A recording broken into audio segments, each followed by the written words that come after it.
Yeah, okay. There we go. Hello, everyone. Welcome to the Mechanics Institute. My name is Abel Talamantes. I'm the chess director of the Mechanics Institute. And with me is FIDE Master Paul Whitehead. How's it going? All right, I'm fine. Thank you very much, Abel. How are you doing? Doing great. This is the start of the marathon. It's always exciting when we have, the first day of the Tuesday night marathon, and we have a lot of players. Registered in the last couple of days. Fantastic.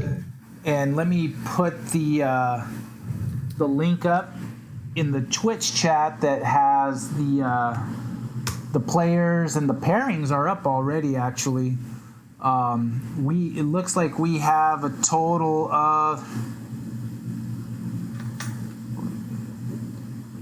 like slightly over 50 players for the start of the marathon, and we do have players that come in and join late and will join next week, but we'll probably hit about 60 players, which is absolutely fantastic. It's great to see this level of participation in our Tuesday night marathon, because as a lot of viewers know that know the Mechanics Institute, the Tuesday night marathon is like our flagship event. It's the things that we really look forward to, and it's nice that it's continued on.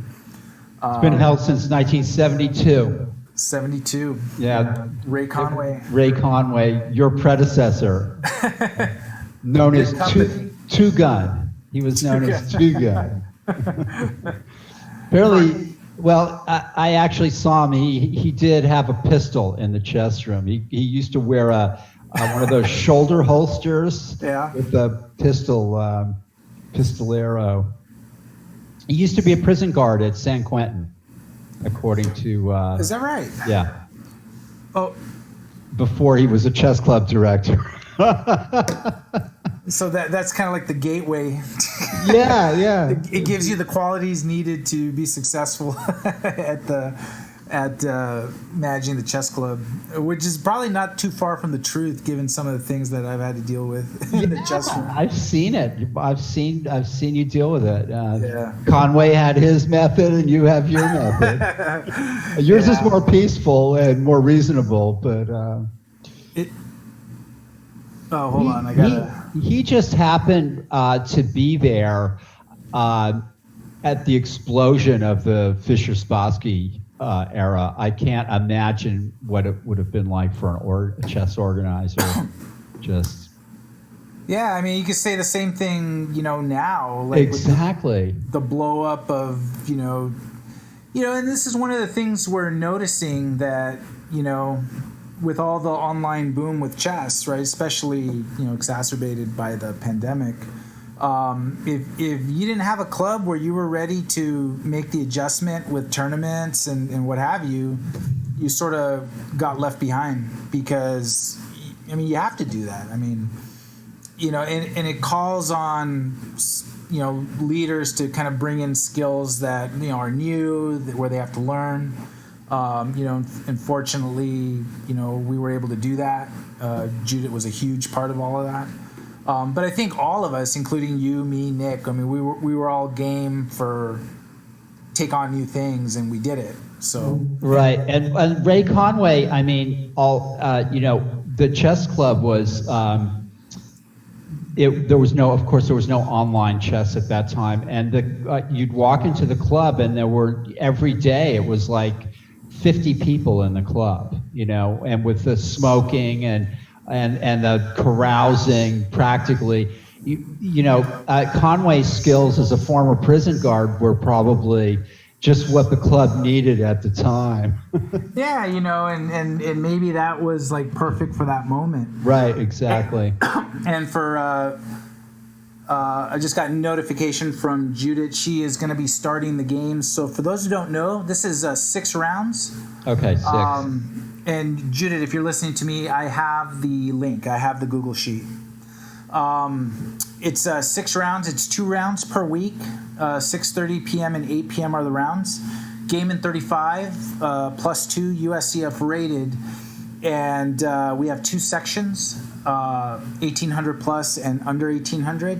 Okay. And the games are manually paired on chess.com. So Chief Tournament Director Judith Stare, Club General Manager of Youth Outreach and Events, she pairs all the games herself manually on chess.com. So the games just pop up when they're ready to go. And I do see she has started some of the games. Fantastic. So let me... And while you're doing that, I'll just say we have Elliot Winslow playing. We have Alexander Lenderman playing. Yes. And Kyron Griffith and Rui Yang. That's right. Little Red Riding Hood. Who's more like the wolf than the Little Red Riding Hood. So we have some really good players. My question, though, is, who's going to stop Lenderman? I mean, he is just cutting a path of destruction through the Mechanics Institute tournaments, starting with, what was it, weekend before last? Yeah. Yeah, and where he won the Blitz and the two-day tournament just with a perfect score, I think, both times. Oh, no, he got nicked for half a point. Did he? No, he didn't. He won all the games, like in the Blitz tournament. Right, and yeah. 9-0 in the Blitz and 6-0 in the... And for people, just so you know, I'm pulling up a lot of the games just so that I have them up. And then we'll reset. Actually, there's a couple of games I'm going to have to go into a document. We have the issue of the board being cut off there. Yeah, I know. It's because I have to pull up a game over here.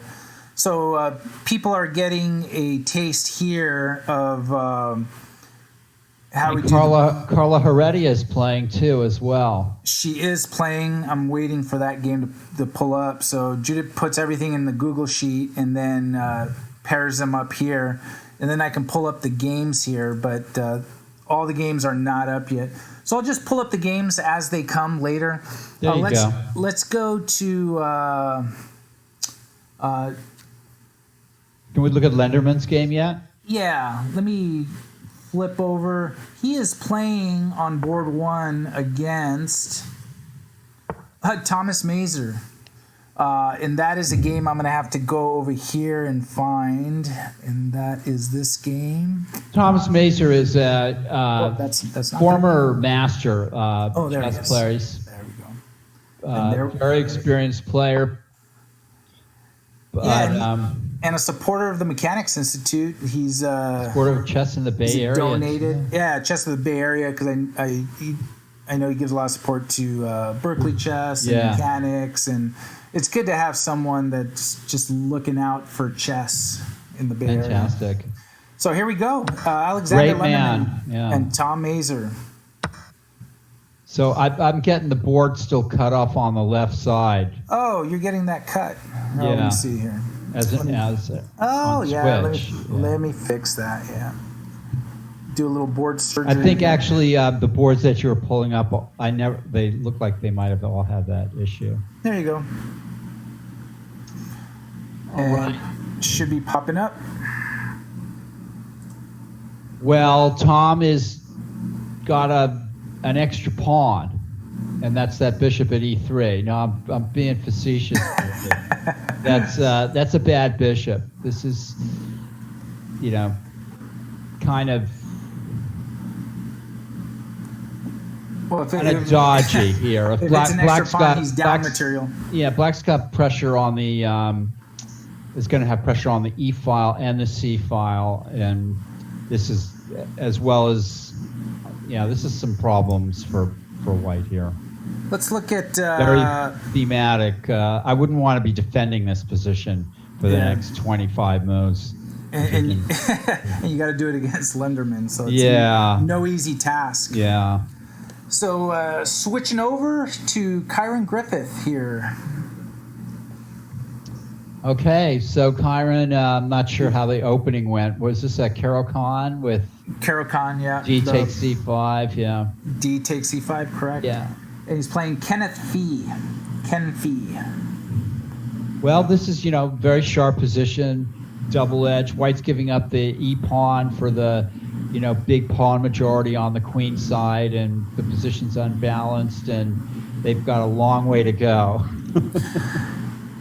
And then we have this matchup here on our board 3, and this is Elliot Winslow's black against Rudolf Breet.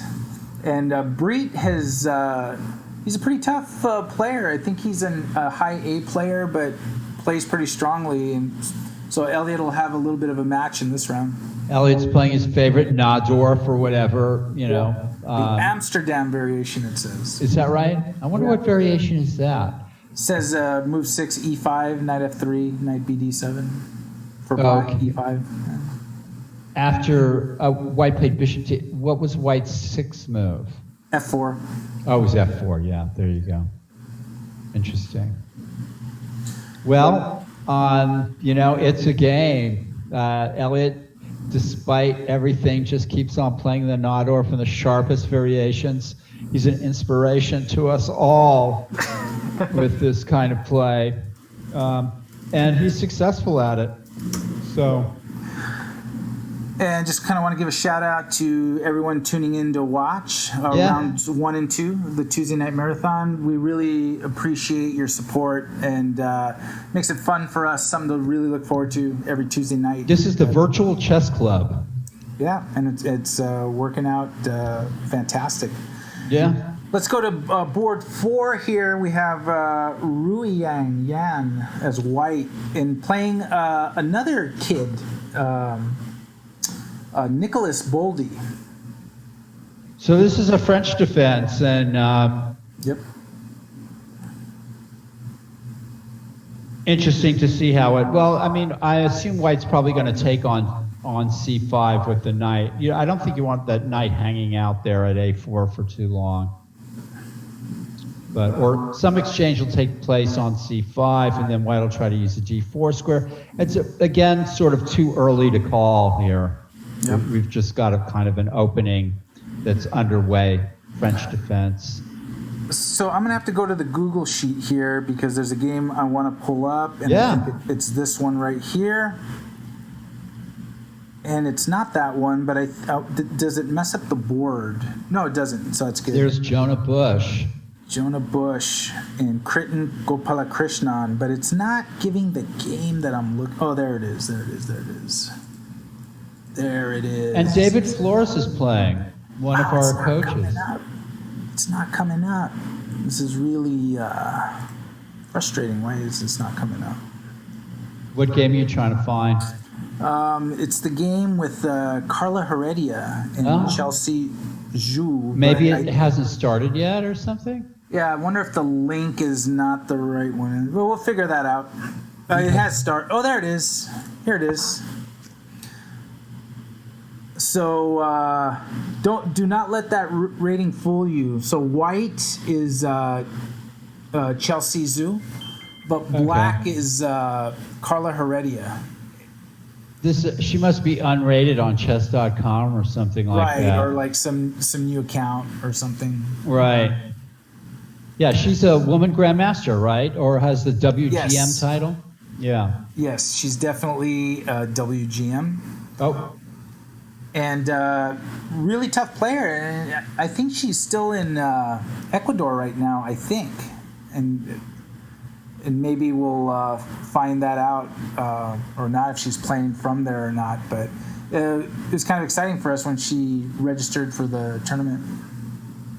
Yeah. And actually, she's someone that, because of just a different style, maybe could present a challenge to Lenderman, someone like that. I think Kyron Griffith can present a challenge to Lenderman. For sure. Kyron's been playing like an IM, I would say. He needs he's been beating some strong players. He just hasn't had the practice recently. So or the right tournaments. Nobody can travel and play in norm tournaments now. So speaking of our top board, Grandmaster Alexander Lenderman, this is the current position against Tom Mazer. Yeah, so Black has to find. I guess Queen C7 is going to, force something like Rook H4. I mean, White's position is just so creaky here, and it just. Like everything is defense, right? Yeah, I mean, there's really nothing going along with G file. I don't think so. It's just a matter of, matter of time. Yeah, maybe, or I don't know. A lot of pressure is being exerted here by Black. And But who knows? Maybe Tom will hang on. And let me flip to this game here. This is one of our coaches at the Mechanics Institute, David Flores. He is playing Pranab Sairam, who's like expert rated USCF. Right.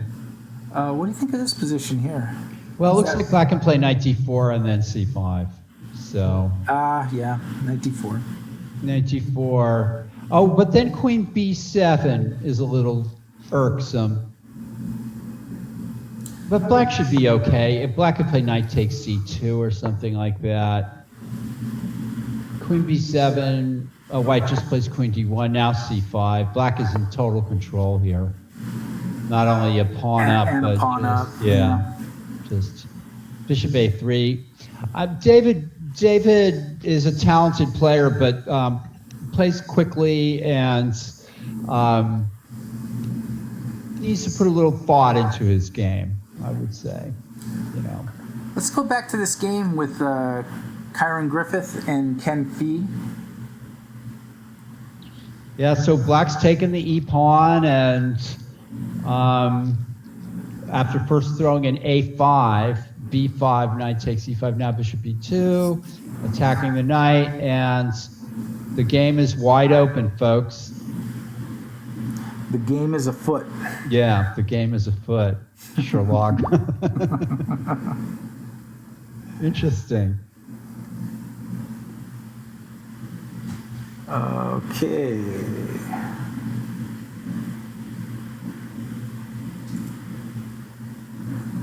And we have Linder. How about Rui Yan? Yeah, let's go back there. I was just about to click to that. Yeah. That is right here. So is she our third-ranked player, or behind Elliot, or is Elliot Winslow? She is behind Elliot, but by USCF rating is slightly ahead of Carla.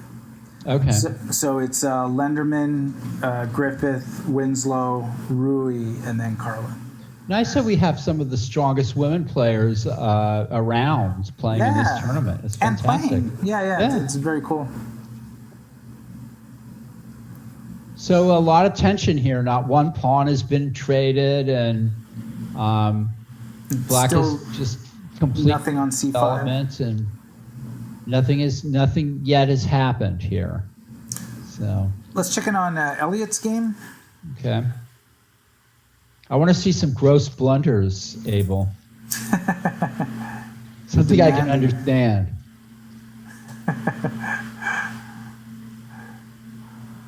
I don't know this variation that well. I mean, or hardly at all with f4, but it's an attractive way to play. Maybe take Black out of their, run of the usual way of playing. The usual suspects. Yeah, g6. Black used to play the dragon variation against this f4 and was considered a good way to play. So Walter Brown had some good recipes against f4. But this game also is still up in the, anything could happen here. We have a lot of our regular players. And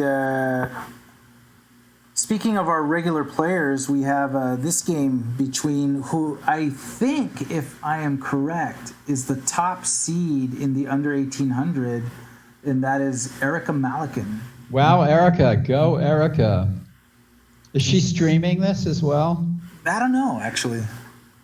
I know she was streaming some of her other stuff, but then It's actually difficult to do. It's not easy to do both. I think she was running into some problems in her games because the concentration wasn't all there, or at least she says the concentration wasn't there because of that. but it's not easy. It's actually not easy to do both. So. I don't think it is. Well, this is another game where not a single pawn has been exchanged. Black opens the game up with d5. Very exciting. Hard to tell what's going on here exactly. And so this is the under 1800. So another player in the under 1800. Let me. Is my student Rama playing? He's not playing. Oh, I thought I saw him. Or not yet. Or not yet. Actually, I want to pull up Pranav Pradeep, who's won the under section twice. Oh wow. Here he is as Black, playing Mr. Locust. Who's Mr. Locust? Mr. Locust, huh? Stan Polivianenko. Just with that last name, it's going to be a tough battle. Right. Well, White plays bishop to d2. It looks an interesting move. It's sort of like offering up the pawn at d4. So it's an odd-looking move, bishop to d2. Sort of tempting Black to take at b2 or something. Well, it's probably thinking rook b1, and then I'm going to take on b7, and then my rook's down. Well, of course, there. Black can take on d4 too. So bishop d2 is an odd-looking move. Quite an odd-looking move. Let me check up on board one with GM Lenderman. That guy. So White's putting, White has nothing down the G file unless Black finds some mistake. And there's various tactical possibilities on f4 here, and that's one thing that looks like Lenderman might be trying for. Like maybe bishop f4, or rook f4, and then queen e4 check. None of that seems to quite work here. And let me just say too, while I have this opportunity, Alexander Lenderman is to all class. He's very easygoing person. He plays our events. Our experience is as humble as can be. It's just really pleasure to have playing our events, and I'm glad he's choosing mechanics as one of the places he's looking to play because he is a pleasure. Fantastic. Yeah. And also, John Donaldson worked with him for the Olympic team because that's right. Alexander is the player coach. The second to all the Olympic players.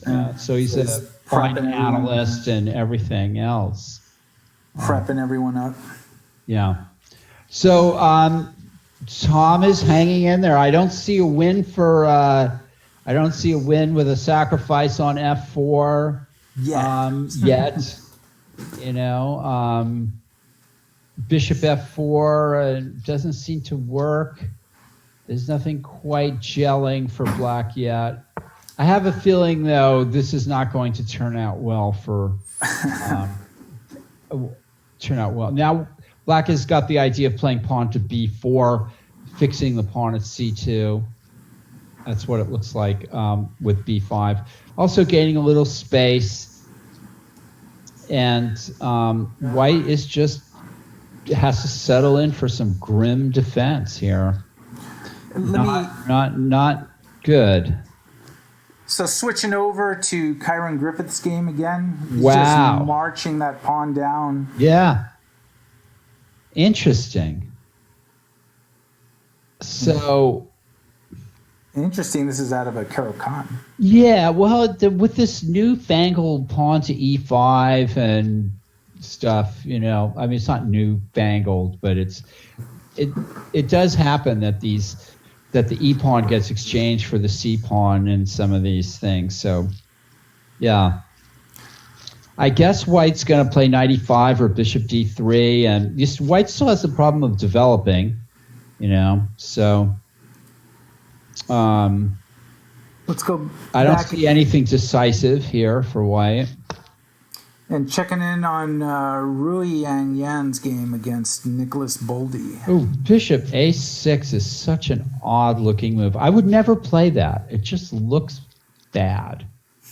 It just looks so strange. You never play bishop a6 like under Just any circumstances whatsoever?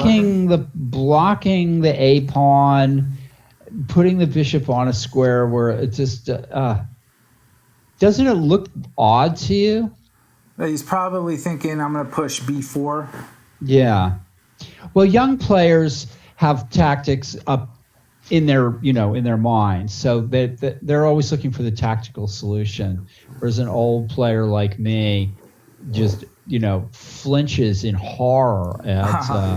And I gotta request. So I gotta find it here. I got a request to look at Michael Walder's game. Yeah, and From hi Alexi Alexi. Root. Yeah, hi Alexi, and you ask and ask and you shall receive, and here it is. And Michael Walder's playing a tough player, and Alex Chin. He's a pretty strong A player. Yeah, this is a tough position. And Mike has got. This looks like it might have come out of a Carol Khan as well. Scandinavian, it says. Oh, okay. Scandinavian is another word for the center counter defense. Is that a fancy way of? Yeah. And that is correct. E4, D5.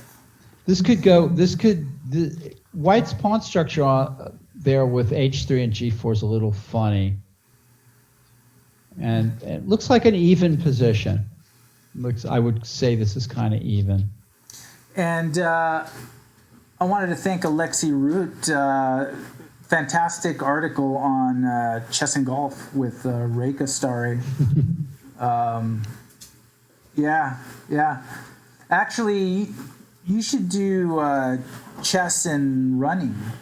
I think that would be a good one because there are a lot of similarities, especially the individuality being a lot mental. Interesting. That would be something interesting. So Walder's in for a fight right here. Yeah, this is not easy at all. I mean, H5 is an excellent move. And White, this is at least equal, and maybe even slightly better for Black at this point. Let's check in on woman grandmaster Carla Heredia, who is Black here against Chelsea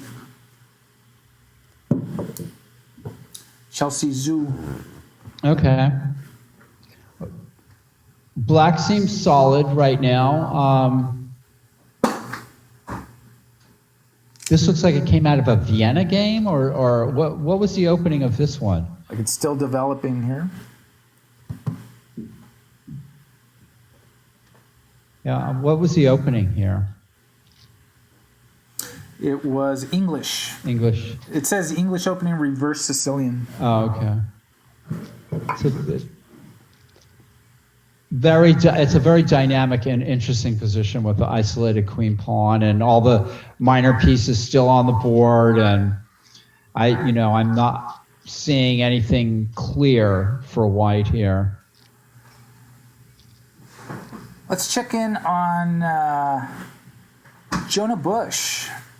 Here is White playing Kritin Gopalakrishnan. Yeah, this was another complicated position here.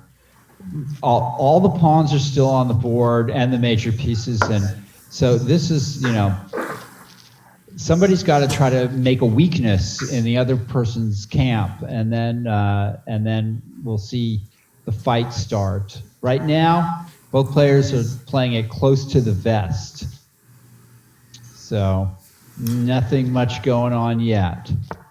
All right, let's check in on Thomas Mazur's survival tactics here. Kind of interesting position against GM Lenderman. I mean, okay, it's just Alex still can't find a knockout blow here.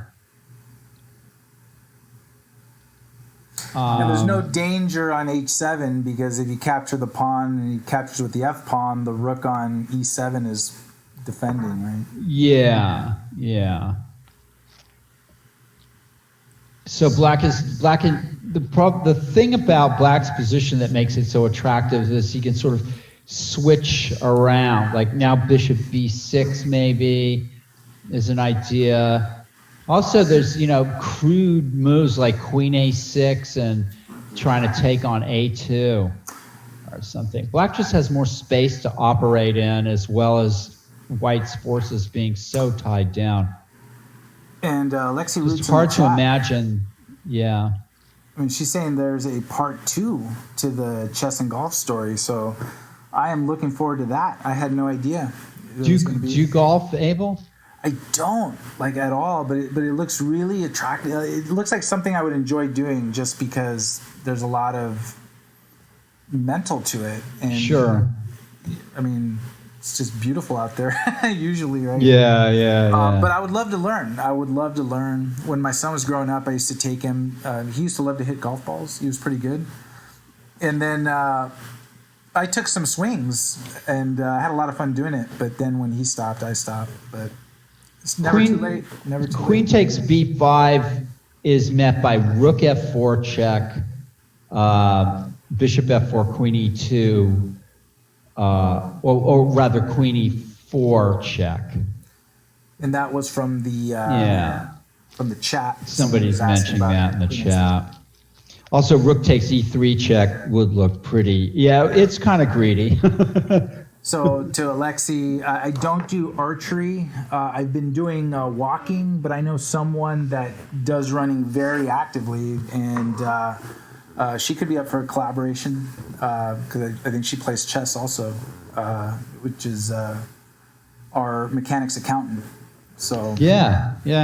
So that could be an interesting because she is deep into running, like that's her like passion in life, and she might be game for something like this. So I'll ask, and we'll see. Let me go to Elliot Winslow's game. Elliot who? Yeah, I always have to say that at least once. Elliot who? No respect. Can't get any respect. Elliot and I have a long relationship. How does this look? It's a tough game. The knight looks strong, no? Yeah, except for it's not supported by a pawn. I'm not sure yet. And this game is anything could happen here. White's going to play rook c1, the other rook over to c1 maybe, and infiltrate down the c file. This is not easy at all. The black knight is actually insecure here. If I'm black, I'm thinking of playing f5 maybe, just to sort of like maybe undermine the d5 pawn and get something going here. This is not easy here for black. Tough. And I knew Rudy B would be a tough opponent. Yeah, Rudy B. Let's check on Rui. Let's check out Rui's game. That bishop's still on a6. Yeah, here we can see black getting punished for this bishop a6 move. And it's just... Oh, especially with queen e2 now.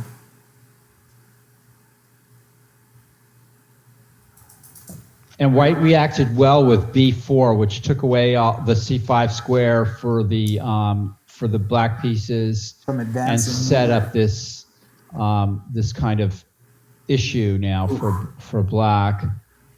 Black just got tied up. Bishop a6 was really not the move, I think, in that position. Let me do a check. But it made sense from a tactical, black trying to solve things in a tactical manner. The French defense is a difficult opening to play. I never played it like once ever. Yeah. Let me go to Kyron's game because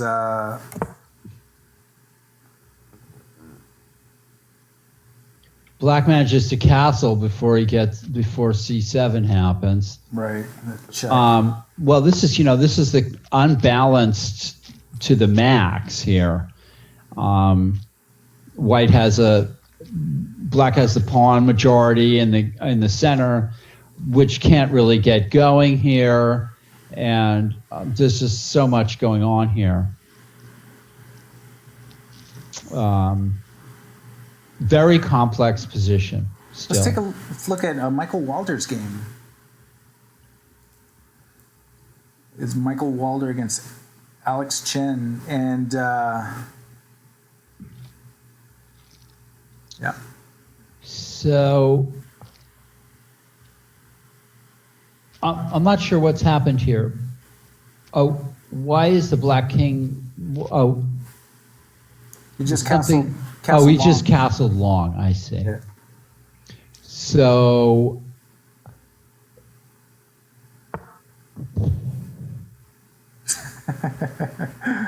So Yeah. Max Howe's in the chat, and he's like, somebody called, and then he says, Paul was like, this is messy to the max.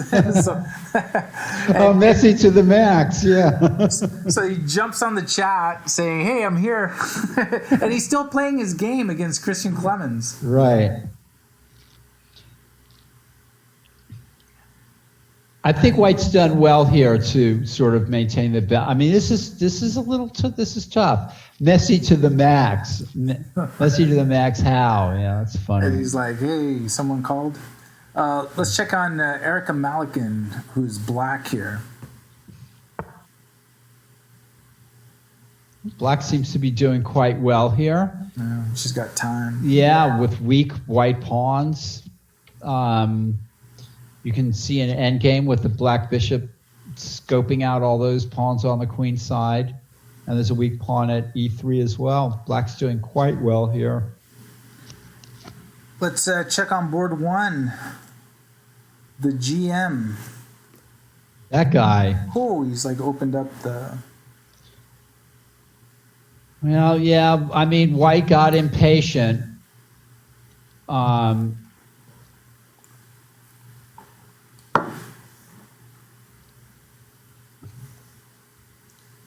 And Black, now the pawn at d4 is still an issue for the pawn. Yeah, this is too many weak pawns. That's kind of what's going on here as well now. The pawn at a4 is looks like it's lost. It's going to be kind of a slow... Yeah. A slow reckoning here. Well, now the pawn at d4 is lost. Also rook e2. Something is going to give here. Yeah, rook takes d4. I don't think Black has to worry about bishop to b2, rook f4 check. Yeah, it's just something is going to give here.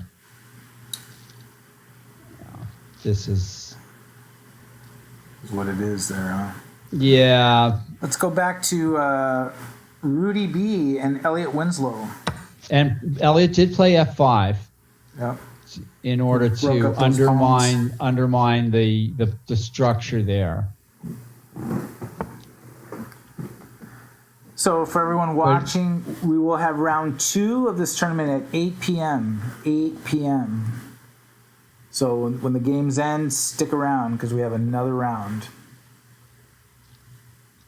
And Elliot's trying to get some counterplay against the d5 pawn, and looks like that's what's happening here. I think it works tactically. If rook d1, then probably just maybe rook d8, possibly. Although that might not. Maybe pawn to e4. White's going to have bishop c5, so rook d1 looks like the move here. It sort of says, okay, how are you going to regain your pawn?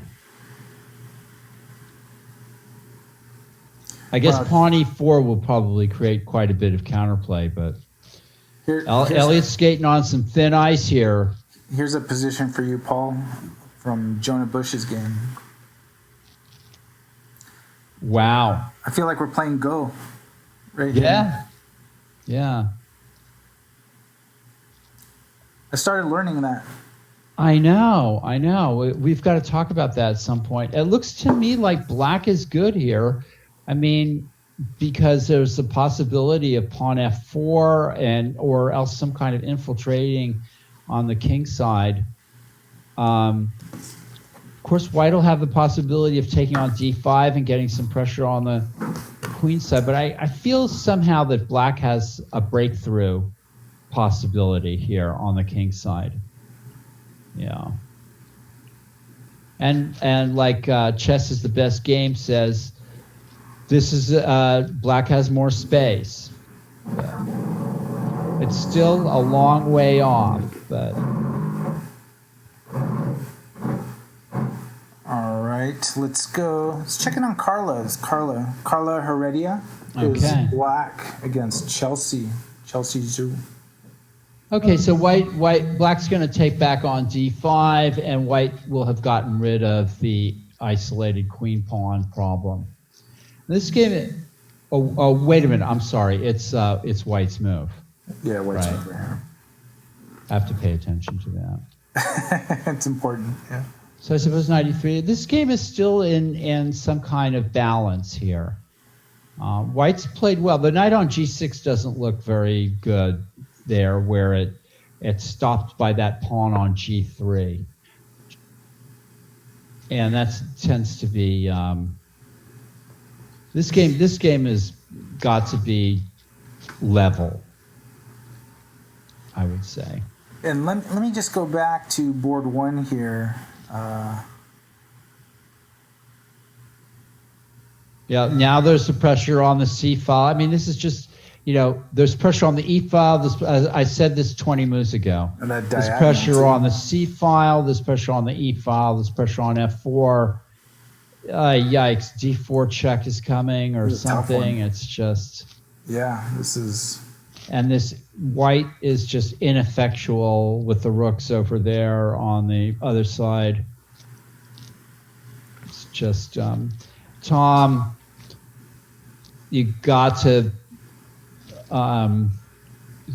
set up the pieces and try again next time.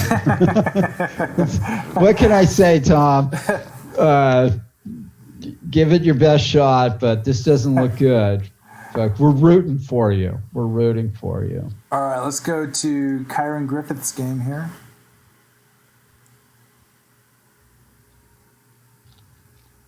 Complex. Yeah, white's trying to maneuver around the pawns, like maybe knight e5 or knight b3 to d4 or something.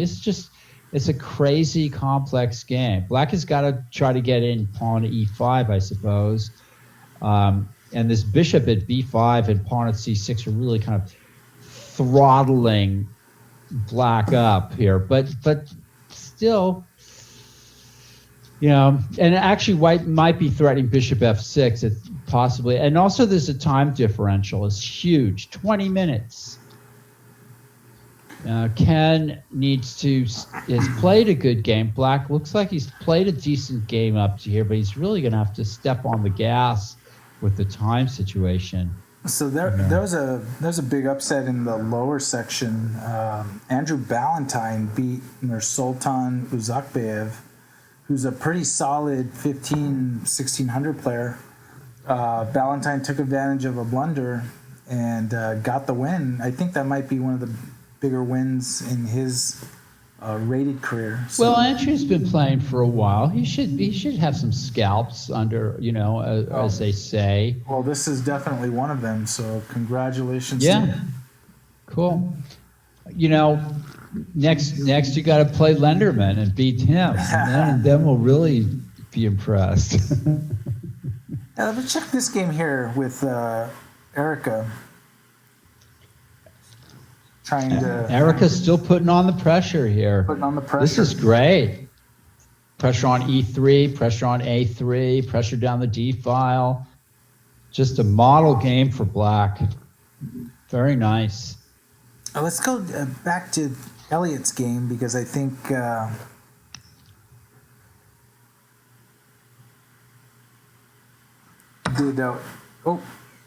Okay, so white played bishop c5, and now we're getting into interesting territory here. And black's going to play knight takes d5, if he hasn't already, on your screen. And black is down a pawn here. Yeah. But he has very active play. And coming up maybe is knight e3. Knight e3, and white can't play down in the 7th rank because of rook c1 mate. So Andrew is playing more slowly now. That's good. So Elliot, I imagine knight e3 is a strong move here. It not only threatens the pawn at g4, but threatens the rook as well. He may not have seen that, and I think he played g4 thinking that he can't take with the rook because the knight will be hanging. But knight e3 is incredibly strong. Yeah. This was a mistake by white, I think, g4. I don't think he calculated, because he's probably thinking he could play rook d7, except with the knight on e3, rook c1 would be mate. Right. And now black's going to regain the pawn. Yeah.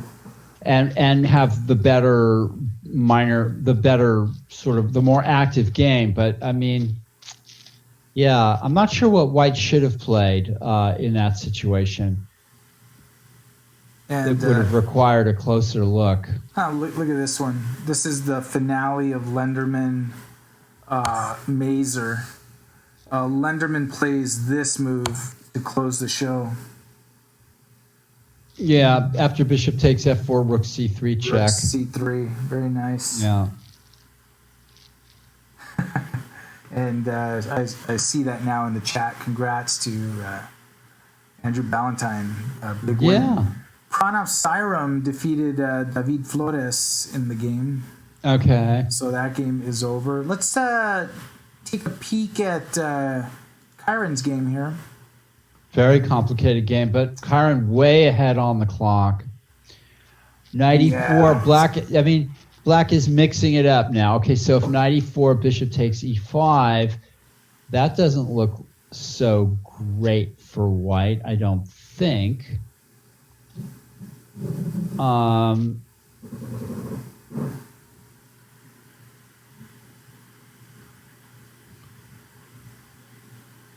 This even moves like knight to d7 here, or just simply knight d to f3. Very complicated. Let's check on Rui. We haven't looked at Rui's. No, we haven't in a while.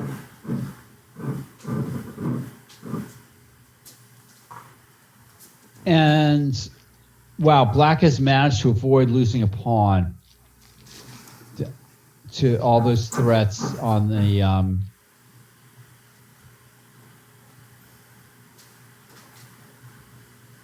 black is holding tough here. Yeah, because I mean, look at white's bishop is just as yeah, it's very pawn-like. Both players have the bad bishop.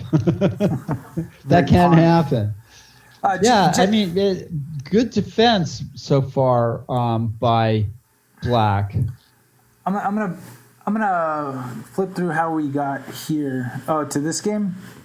Well, let me go back a few moves because this is where we were at previously in this game. Right. And this was out of a French defense, and wow, he went back. And then this is black is able to take on a4. Yeah, but it originated out of a French defense. Black is fighting back here. I've got it. You've got to hand it to black here. But he has to get something. He doesn't want to lose that a pawn for nothing. And look how this turned out. Elliot Winslow gets the win. And so he goes there, check. Oh, you'll see it soon. Right. It goes there, check. Oh, he shouldn't have. Yeah, he had to play king g1, and then he lost his bishop. Lost the piece, yeah. Just kind of fell apart there in the and had a lot of time to work things out. G4 was not well considered, and I think white had to go back to that point in the game.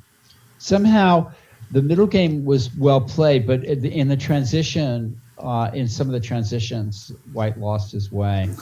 So let me go back to this game only because the time pressure's really tough for Ken Fee here, who's got about a little over 2 minutes against Kyron's 23.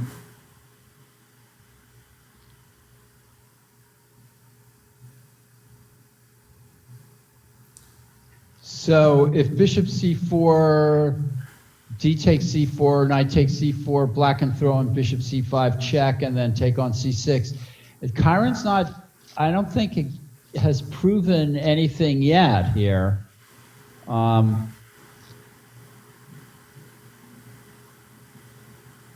Knight takes c4, d takes c4. I'm looking at forcing moves here.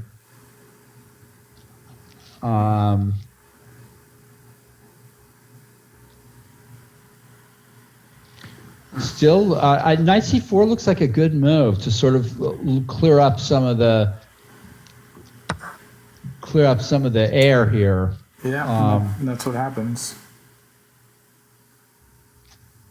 Can white win a pawn just by playing queen c3 and threatening mate, and then queen takes c4? That's possible. And for those just tuning in, Alexander Lenderman, who's the tournament top seed, won his first round.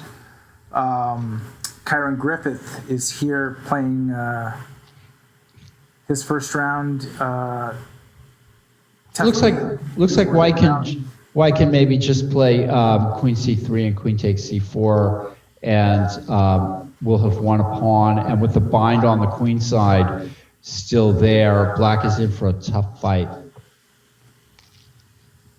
And maybe even queen d4 and then queen c4, or the other way around. So here's Rui, and okay. So the bishop's got exchanged on c5. This should be advantageous for white, but white still needs to win some material here. Rook a6 is met by rook b6, and then maybe b5. Rook a6. Huh.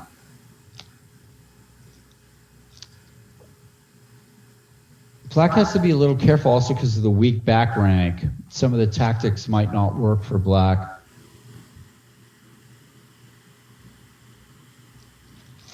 Rook a6.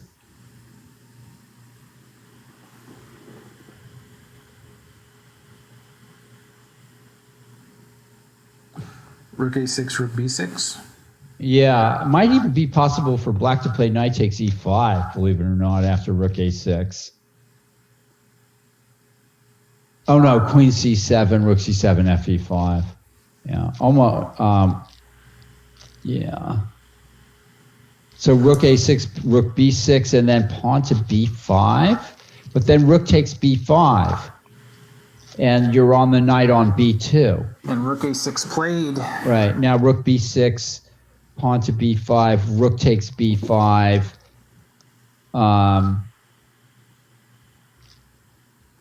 Black seems to be surviving that. Let's go back to maybe just knight d3 after rook b6. Kyron's game. His opponent is down to a minute and about a half here. Yeah, and white sort of just plays, white exchange on c4 and now just plays a4. And black is in a pickle here with this. He didn't really solve anything. And then he plays bishop a6. Right. Another bishop a6 played. Yeah, but if black takes on b5, it's just,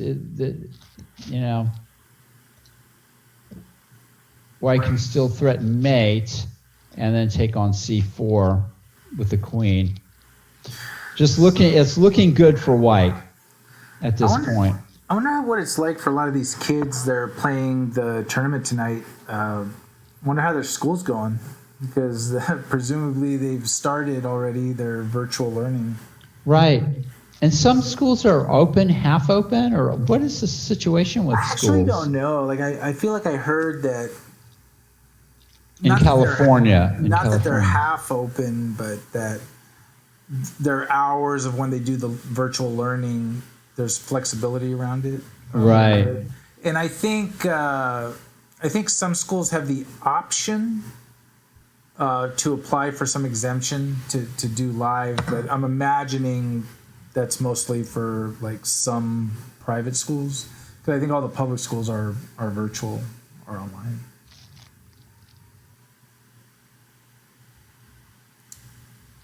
Fortunately, I don't have to worry about that with my son's doing virtual learning, but he's in college. Right, right. Especially if you have like an elementary school age. I have a daughter in college. She's doing all of her classes online. Actually, she has one class that's not online. It's a lecture. So I think I suppose it's some social distancing kind of situation. Or you could probably have a choice of a couple of days to go. Black is in trouble here now. Yeah. White has 2 passed pawns. Actually, you could call that 3 passed pawns here. Oh, we just take a check. Maybe. Yeah, queen e6 check and pawn to c4. Black. But Chiron doesn't take it. Plays a safer move instead. Black is in serious trouble here. Looks like, yeah. White should have played queen e6 check and pawn c4, I think. This is, black can sack the exchange now and have a glimmer of hope. It's not much of a glimmer. I mean, it's a glimmer. There's just no hope. Yeah, it's a glimmer without hope. Wait a minute. Yeah. Oh, this is just terrible. Yeah, and that is game. Chiron Griffith takes round 1 here. Yeah. Let's check in on Rui's game. We got where we thought we would be. This is Rui Yang Yan against Nicholas Boldy. So I guess knight to d3. I mean, the knight's not doing anything on b2.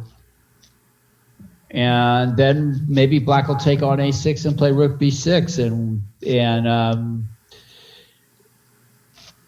then I don't know. And let's take a peek Nothing. at Carla Heredia, women grandmaster Carla Heredia is black against Chelsea Zhu. Well, she's unbalanced the position. The black has won a pawn, and can maybe make something on the queen side here. But white has a very powerful centralized position as well, and this pawn coming into d6 here is scary. So this is by no means easy for either player here. This will be tough. Yeah, this will be tough for sure. Look at this game with Jonah Bush. The great blockade game here. Yikes. Yeah. That's a yikes for black, right? Well, black's got knight c4 still as a possibility, but white is gaining this pawn on a5. So I guess knight takes a5, knight c4 check, and black is probably going to be able to get that pawn at c6. But boy, this has been a really complicated game. Yeah. I mean, maybe rook c8, rook fc8 first, and then knight c4 check, trying to sort of guarantee that you get the pawn. If knight c4 now, white takes, and then no matter how black takes back, white might be able to support the pawn with either the pawn at c6 with either the d pawn or the b pawn. Very complicated. It's really, really complex. Let's peek at a game we haven't looked at yet. This is Kaylin Melville is white against, I believe it's Vishva Nanuganda. Wow, black looks like he's got a strong attack here. And Max Howe met his demise at the hands of Christian Clemens. Oh, Christian's a strong player, Max. No worries. Yeah. Max Howe. How, Max? How? Yeah, how, Max? How? It looks to me like black is winning this with probably a strong. Looks like a strong attack somehow. All right. Coming up on the D file or the F file or something. Sacrifice on E5. Monday nights is the Endgame Lab by FIDE Master Paul Whitehead, where club players up to 2,200. I've got a master in my class, my Endgame class, and I think he's learning something. Well, maybe he could learn how to work this position out here in the game between Walder and Alex Chin here. So if you were teaching this class and you had this position,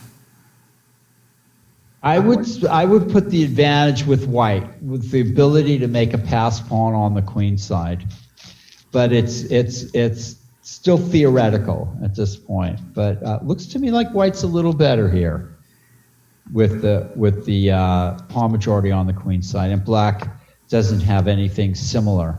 And there he is. That's the problem with these pawn structures. Pawn A5 is a nice looking move to get that going there. Just kind of wreck the. I mean, there might be the possibility of playing pawn A6, or just to follow up with maybe taking on B6, and I mean, white's still, he's got some, and then rook A4, a black plays B5. That's an interesting response. Oh, and now maybe white has rook C5, A6, and then rook H5. Wouldn't that be a crazy end to the game? But then rook C3. Black has only one square for the rook, but it's actually a decent square. Rook C3, king D2, and then the rook swings back somewhere else. But that's an interesting way for white to try to get his rook into the game. Rook swings away. Rook endings are so difficult. And rook F4, king E7. Now maybe white will play pawn A6. These kind of things need exact calculation. Right, because if he plays pawn A6 with the goal of then rook B4, right? Because then.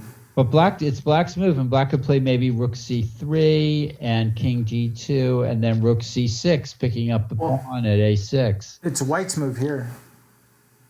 Oh, you're right. Yeah. Yeah, you're right. Well, I'm saying after pawn A6, rook C3, king D2, and then rook C6. So let me go to this. It's complex. Yeah, it's gonna get crazy here, and I'm going to Chelsea Zhu, who is white here, against WGM Carla Heredia, who is black, and Carla's got 3 minutes 40 seconds left on her clock. This knight at C7 looks like the wrong move. I mean, I'm assuming black is going to play something like pawn to B4. I don't know. Maybe white's trying to take on C6 and play rook E7. Boy, this is another complicated game. Stop giving me these complicated games, everybody. Well, here's an uncomplicated game. Let's see how this ended. Okay. With Rui. Oh, didn't I say something about the weak back rank earlier? So this is... Didn't I say something about the weak back rank? You said something and it came to fruition. Ah. Oh, look at that. Hoping for queen takes E7, queen takes D3, but even that would have been mate. Yeah, and that was it. So a win for Rui.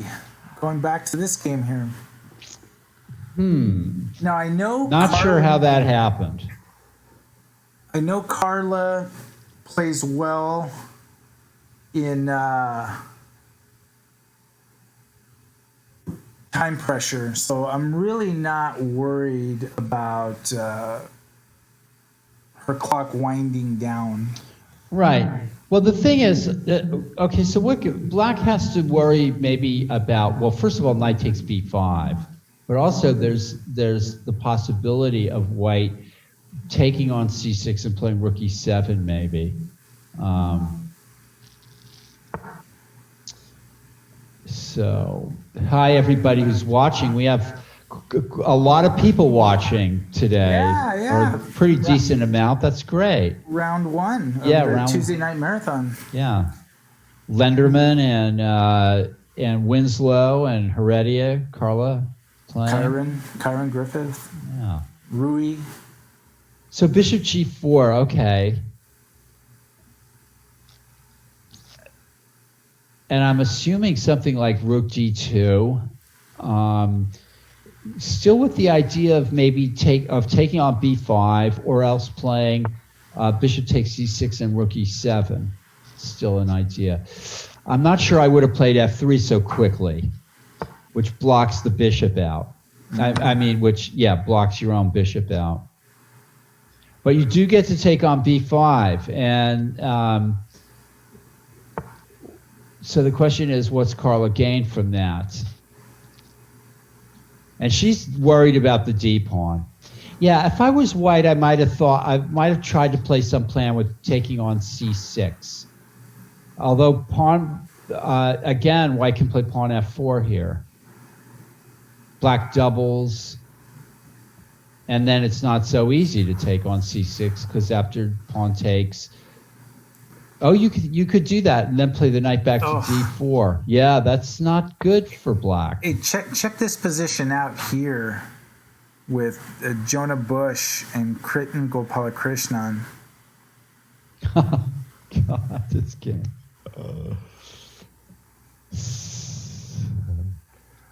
So after king b2, rook a1, king a1, knight b3 check. King b2, knight takes c5. I guess black is winning that. Yeah. I think black is winning this. Black was sitting on a big positional advantage for a long time. Because you can't take the pawn. Because you're going to get forked on d8. Oh, yeah, that's a good move. Oh! You're absolutely right.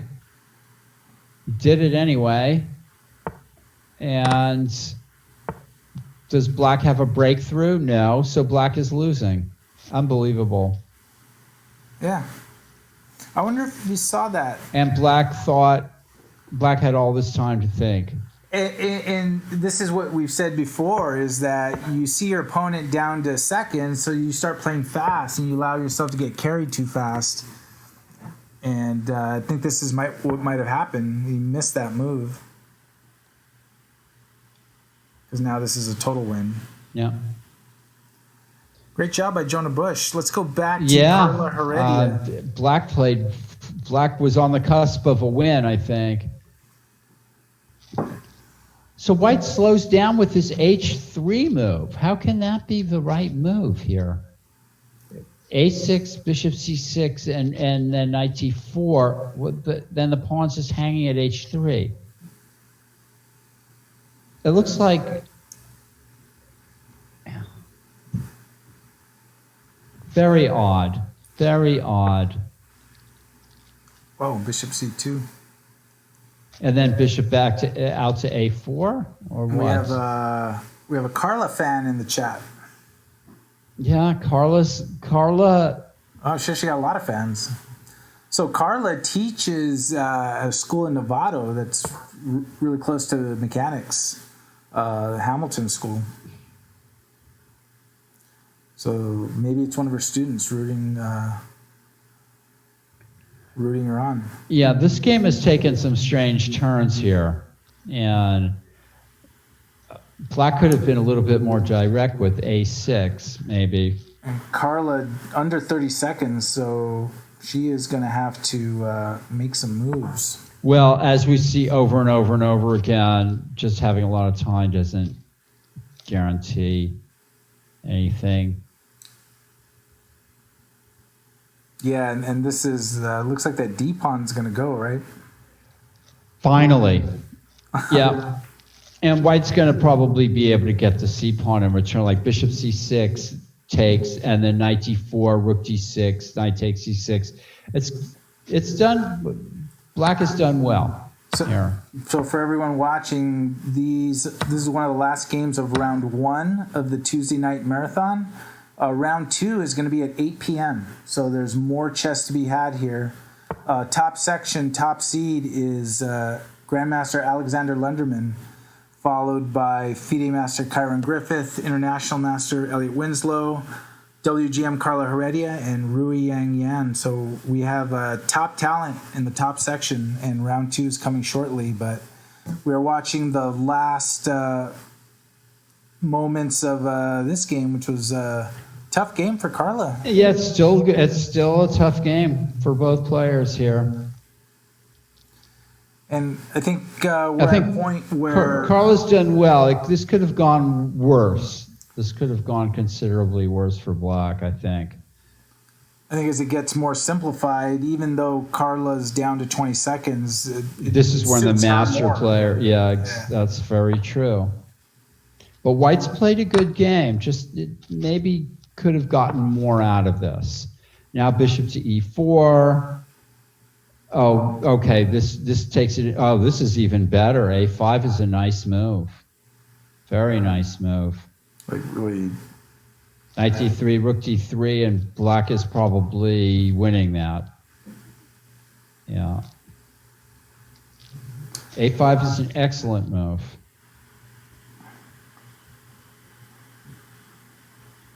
What if knight c6?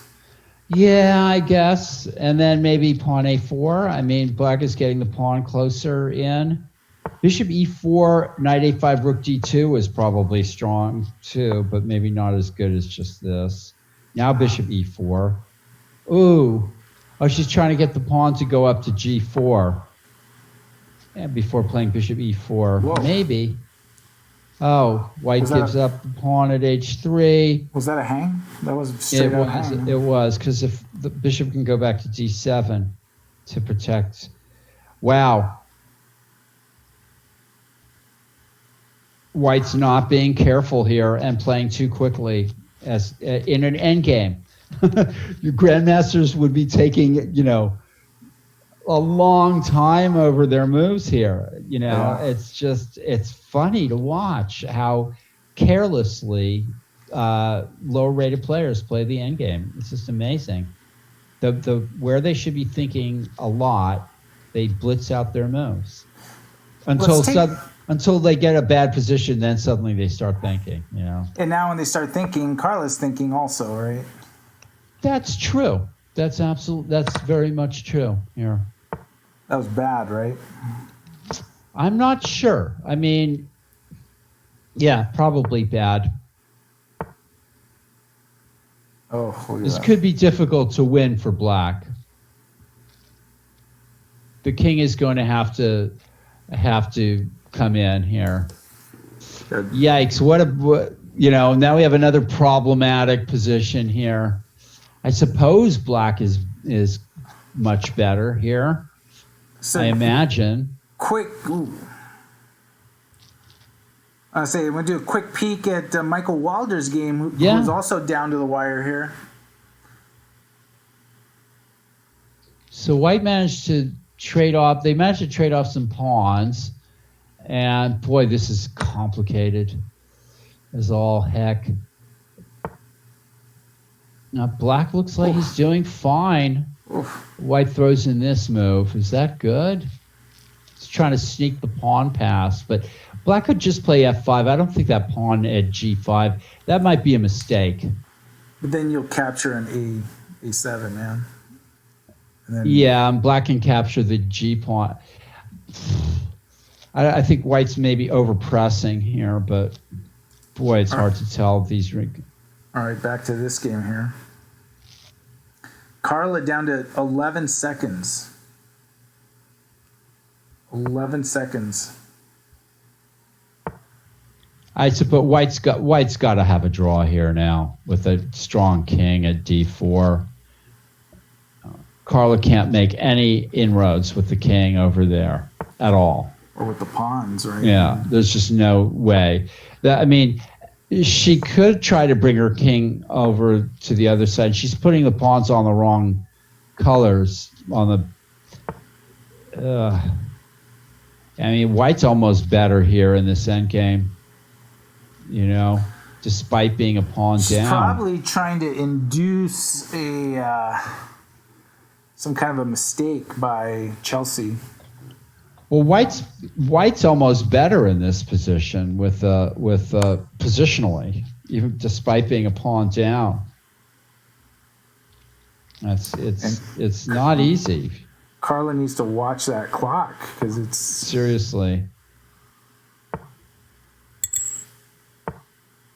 And Carla's offered a draw. Yeah, well, I think she's worse here, and she's losing a pawn now. Uh-oh. And the king gets active, though. Yeah, I wonder if that's on purpose because, now the king can swing around over into here. d4. Yeah, this is maybe White's have made some mistakes here. White should maybe not have taken that pawn. This looks like a win for Black now. Amazing. And Black close to it. And White declined a draw. Just moves to go. Well, yeah. Oh, look at that. The king is just coming in here. And of course the bishop is so beautiful at defending the A8 square, right? And that bishop check kind of put the king further. And now just bishop A8, Wow, and look at those pawns are like helpless over there. White might be able to win the bishop. This is just amazing. And she's got to do all of this with like 4 seconds. Yeah, White shouldn't have taken that pawn at A4. Yeah, but this pretty much plays itself, right? This position almost. It looks like it. There's no way for White to recover here. Because that H pawn is going to fly. Once. It certainly is. Well, a bit of a miracle by Carla here, I must say. Amazing. Got a little too amazing. greedy. Yeah, White wasn't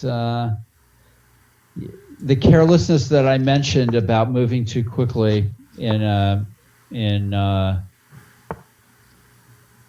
look at the bishop's covering A8 and H1. Perfect, absolutely a perfect illustration of why the bishop can be the stronger piece in the endgame. Not only stopping the A pawn, but assisting the H pawn as well.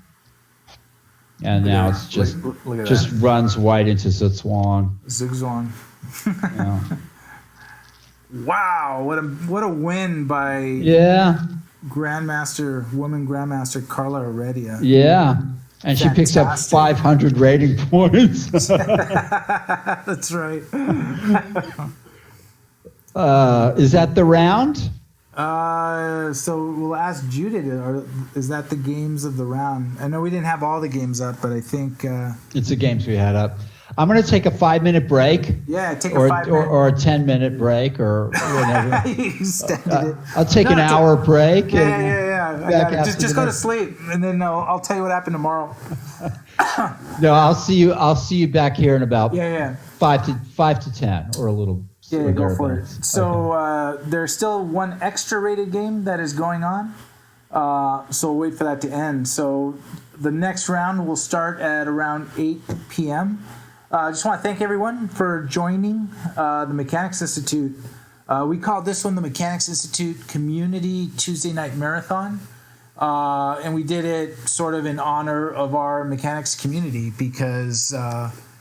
our chess community has really rallied around our events and been playing at our club, and it's just been a pleasure to do these events, especially Tuesday nights. We've had our weekend events, we've had big events, and what have you, or our daily free. Those are always fun, but Tuesday nights are really the ones we really look forward to because we just see everyone. We see our regulars. And it's not just the games; it's the chess community that we know. So we wanted to honor you by naming it that. So that's why that is. So if you are watching on Twitch and you scroll down below, you'll see the Donate Here button. So the Mechanics Institute is continuing to run some of our free chess programs in schools. So for those that don't know, the Mechanics Institute, through the generous donation of foundations and other donors, we're able to provide 20 free classes in San Francisco public schools. So we've provided coaches to go into those schools at no cost to them and do free chess once a week, some schools twice a week. And we are looking to continue to do that virtually through our virtual learning. And we've been partnering with these schools where we've been offering the free classes. And so we're setting up schedules. We're looking to do it. So if you scroll down and you click that donate button, every single penny that is donated through Twitch, through the Mechanics Chess, goes to help fund free virtual programs in schools. And while we have funding to do the schools that we currently have relationships, we're looking to extend our outreach and provide it to schools in need, especially now, because times are tough. It's really tough with virtual school. If we can offer virtual programming with an activity that's great for critical thinking, helps the mind, but teaches sportsmanship and a lot of values that are good for everyone to know and learn and apply in other areas of their life. Consider donating. You know, every little bit counts. $5, $10, and be a part of helping Mechanics Institute Chess Club help San Francisco Public Schools and extend our chess outreach. Round 2 will start at 8 p.m. 8 p.m. Pretty sure Judith is entering the results now, and we will have the round 2 pairings when they come out. I think no huge upsets in the top section, but I think there will be interesting pairings for round 2, so a little bit excited about that. So we'll see how it goes. We have slightly over 50 players for this event, probably around 55, which is fantastic. And then we'll see where we end up at the start of next week, because we always have a few players that jump in late into this tournament. Go. So this weekend we will be having a USCF rated Scholastic event. One of the fun things about like the club is the Scholastic rated events have been pretty consistent. So they've been going on literally every week. We usually get 20 to 25 players. And it's fun because we've seen some of those players play the Scholastic event on the weekends, and then they start transitioning to play in the regular events. So it's a lot of fun to see the growth because, really with the USCF rated Scholastic events, sort of the goal is that, they build up their skills and the rating and what have you to be able to be strong enough to be competitive in a regular event. So it's always good to see.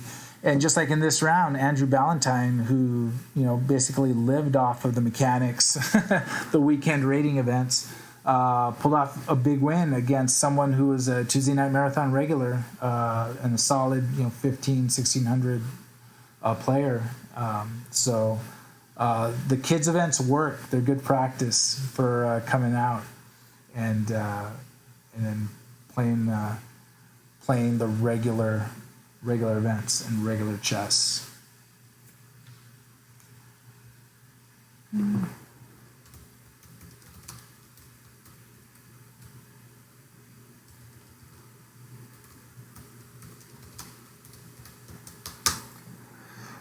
So one of the things we've noticed in our free events, we noticed that a lot of players stopped playing the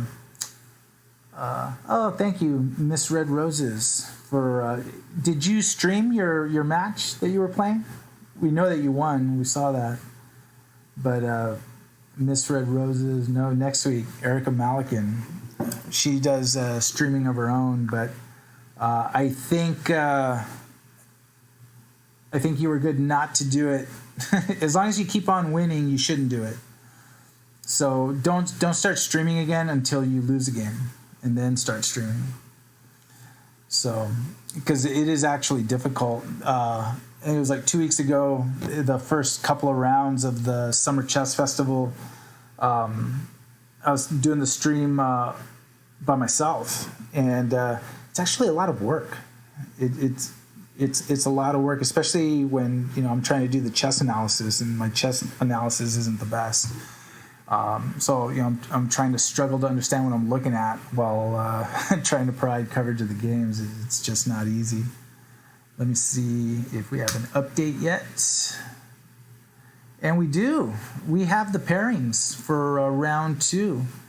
And board 1 is Alexander Lenderman against Arul Viswanathan. And that could be, GM Lenderman, he is tough, no doubt about it. But I've seen Arul draw an IM. I believe there was a tournament where I saw him draw Ricardo de Guzman. So he's capable of playing top players, but it will be tough in Lenderman's white. Board 2, Felix German will take on Kyron Griffith. Board 3, Elliot Winslow against Christian Clemens. Board 4, Nitish Nathan against Ruiyang Yan. And Carla Heredia on board 5 against Nicholas Wang. And that'll be a tough match. And look at board 6, Ashik Uzaman and Ethan Boldy. That'll be great. Wow, look at this. Pranav Sairam and Jonah Bush. Vishwa Nanuganda against Michael Walder. We're going to have some great matches, and Michael Walder got the win. Because I see he's got a point. Congrats for him. And then in the lower section, Erica Malikan against Yali. Pranav Pradeep against Georgios Solias. So tough matches in round 2. And the time is, we still got another 5-6 minutes. So just want to give props to Judith Starre, who's the chief TD, and making all of this happen. So she pairs all these manually, but you have no idea the behind-the-scenes work that happens, because organizes all the information in the spreadsheet, puts the links to all the matches, and just double and triple checks everything to make sure everything is done right. We're human. Sometimes we make mistakes, but we take pride in at least we correct them right away, or we try to. So around 6 minutes. Get your coffee. So Judas, does Guzman play anymore? Does Ricardo de Guzman play anymore? He does play. I think he's in the Philippines, and a couple of weeks ago he actually sent a request to join the club, the online club, which of course we accepted, but I haven't seen him play yet. So he certainly can play any of our free events and what have you, but haven't seen him. But he is around because he sent a request to join the online club. We accepted it, but we haven't seen him play yet. So, and Judith's saying now would be a good time to get your coffee, get your drink, go to the bathroom, get your snack, get your Fruity Pebbles, whatever it takes to get yourself ready for the next rounds. And because we will be starting very, very shortly. And let me go to my list here. Round 2. There we go. See, if you're like watching this, you're like looking inside the Matrix, because this is how it happens. And then the matches are inputted in here. I should probably get out of here because Jude will get mad at me if I like mess anything up. So let me go. Oop. That's not what I wanted to do. Let's go back to chess. There we go. And we'll get ready for the start of the games. Actually, this is going to be an exciting round. There's some really interesting matchups in this round, so this will be great. This is one of the things I love about having 2 games a night, is that we're always going to get some action. and then when the action's over, and we wish we had more, then we get more just a few minutes later because like we have a whole nother round to go. So players out there, if you're listening, what do you think of the free tournaments? So we used to offer free tournaments every day, and then we noticed that the participation wasn't as strong. But we also noticed this in other clubs also, and it wasn't just us. And so we sort of like scaled back, but like everyone still comes out for the Tuesday night marathon, and when we have like our weekend events. Is it because of the online rated nature of it? Is it because you've been staring at a screen for so long? If you're in the chat and you want to comment on that, let us know, because it helps us to get that feedback, so we know what we do. And I'm gonna put this hat here on because I said I would do it. So I'm wearing a hat. It's a U.S. Chess women's hat, a women's program, and I'm happy because the U.S. Chess women's program and Jennifer Shahadi gave the Mechanics Institute a grant so that we could fund a women's class. We used to have a women's class every Sunday at the Mechanics Institute for free. And it was a lively class, and it had solid participation every week. And then everything stopped, and we didn't have it online.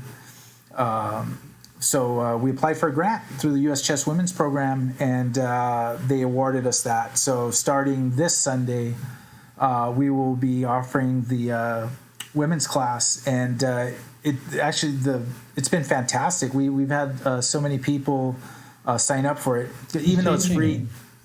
Sophie Adams.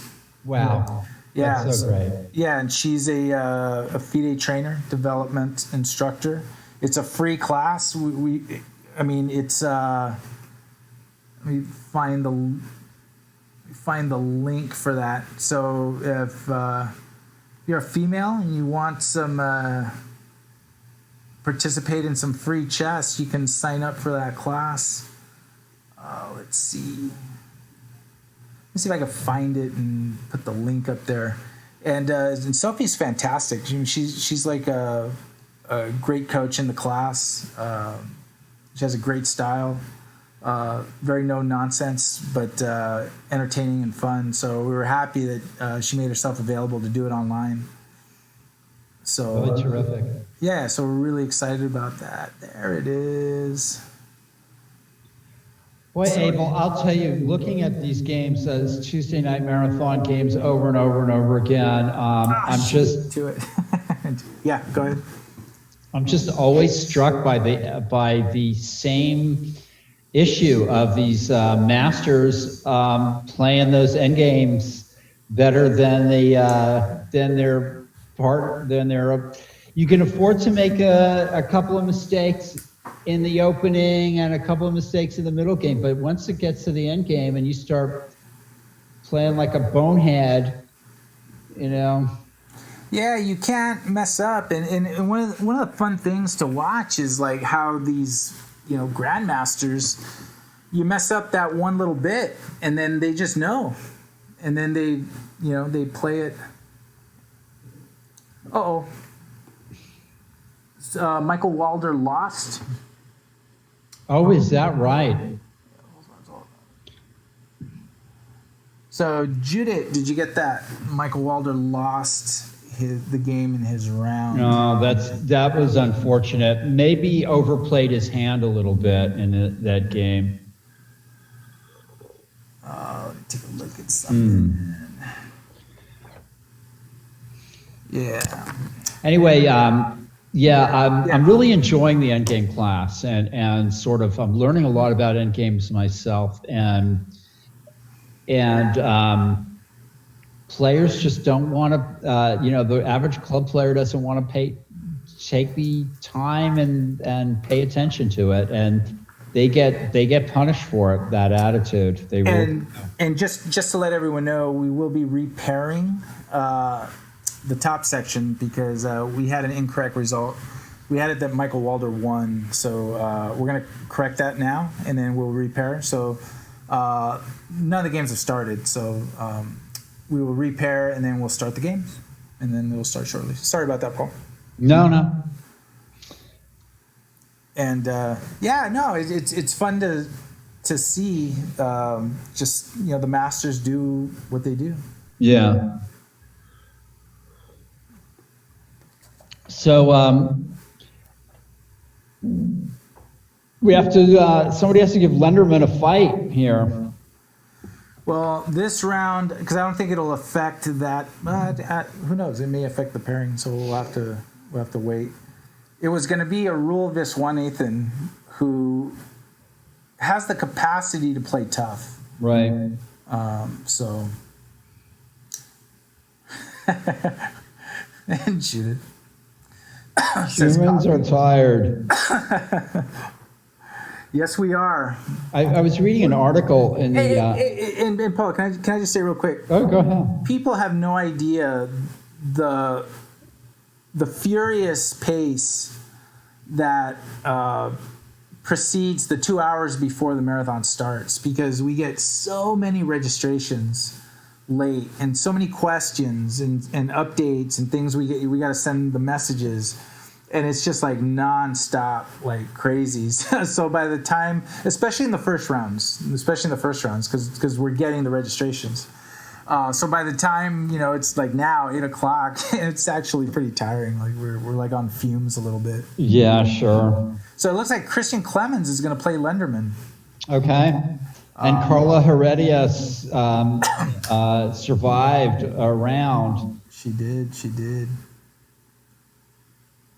Let's see. It has not been updated yet, but we will soon. So I lost my train of thought there, but I did have a thought. Just can't remember what it was. But it was there. Yeah, there was something. There was a thought in my head somewhere. So the second round is about to begin. There it is. So it's board 1, Alexander Lenderman against Christian Clemens. Board 2, Felix German against Kyron Griffith. Board 3, Elliot Winslow against Nicholas Wang. Now, Nicholas Wang played at the Tuesday Night Marathon and played very well. He was the one, if you remember, came into the broadcast booth and, he was young. Yeah. And, he basically, you asked him if he's going to win the tournament, and he said, "Oh, that guy, yeah, I remember him." Yeah. Yeah. So he's good. back. And I think he's beaten Elliott before. Or maybe he came close. No, he had big wins. He had big wins in that tournament. All right, good luck, Christian. So that's Nicholas Wang, huh? Yeah. Okay. What's his screen name here? Or is it Ninja Force. Ninja Force. Is this the first tournament that he's played? No. Online? That I'm not sure, actually, if it's the first online, but he hasn't in a while. Well, we have to follow Carla's game for sure. Absolutely. Because she's got playing, her followers. She's playing Ashik Uzman. Oh. So well, Ashik is a good player. And Nitish Nathan against Rui Yang. Okay. Yeah, and Nitish's got to make up, because the last time Nitish and Rui played, Rui just absolutely dominated. So hopefully Nitish can get a little payback. So the game should be starting pretty soon. Speaking of domination, that's my theme in my upcoming chess column for the newsletter. And you already have that. You started that, right? All right, let me pull up a bunch of games here, because the games have started. They're being paired by Judith as we speak.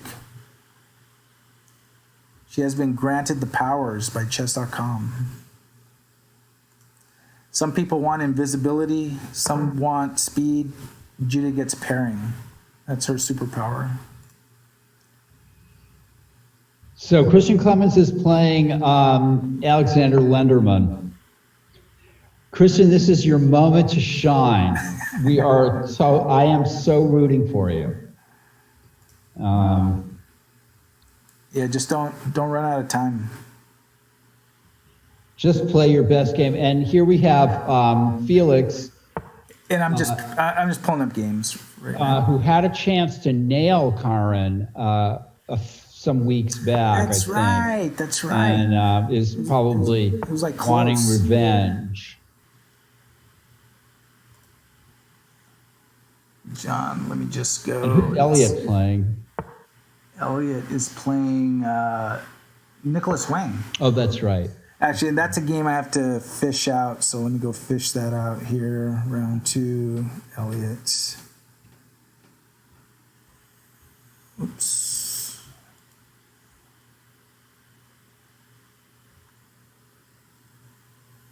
I don't have. How many players do we have in the second section?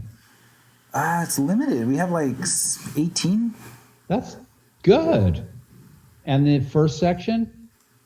Oh, more. Wow. We have like 35 or something. Not seeing that. It's like more than that. Oh well. Let's see. Well, let's go here and let me see if I can. Okay, Lenderman versus Clemens. Okay. And we're off to this Slavic start here, right? That is, it says Caro-Kann. English opening Caro-Kann defensive system. Huh, okay. So it's probably the Slav. Yeah, I guess. I mean, Slavish. it's the Queen Gambit decline Slavic thing.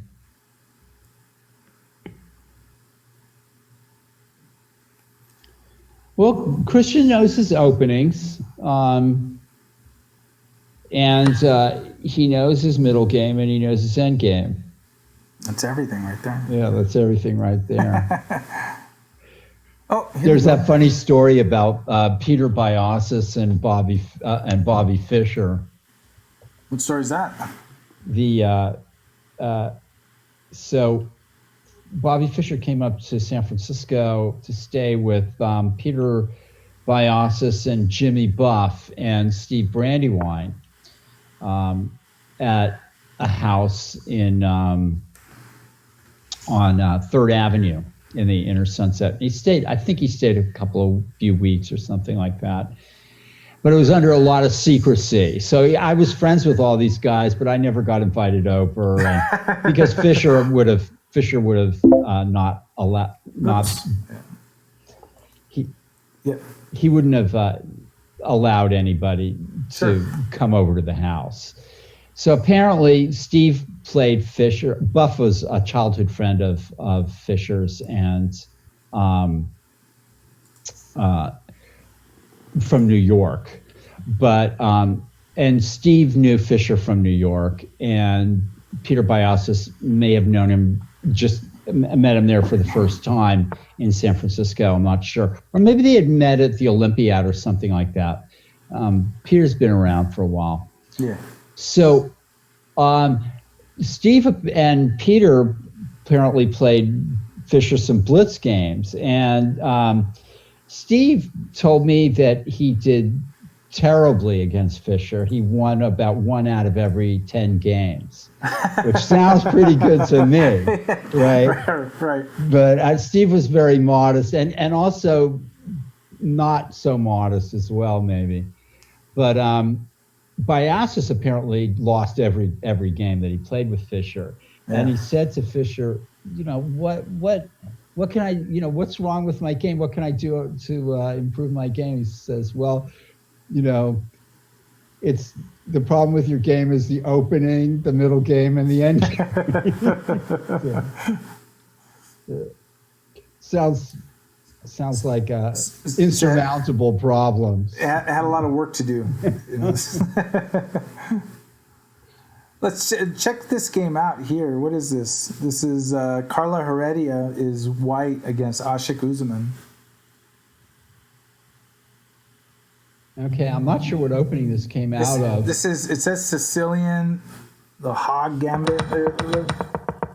We can go back and take a look at it. Here. So Okay. Okay, I see. Right. Okay. Oh, okay. Oh, okay. Your white gives up the e4 pawn. So this is something. I'd say that I've seen that, actually. White's got some pressure, and black's behind in development. So And if black doesn't know this, he could be in trouble. And I'm thinking this is what's happening here. I think he just was not familiar with this. So there's going to be pressure on the E file, and I think black has probably already maybe made a mistake. But white has some space here, and it's going to get some pressure down the E file. So, all right, Ashik is a funny player. He can take a lot of time on his moves or no time. It's we'll see what happens. Switching over to Nitish against Rui. Okay, so white's played E4, giving up a pawn for this knight to E5 move.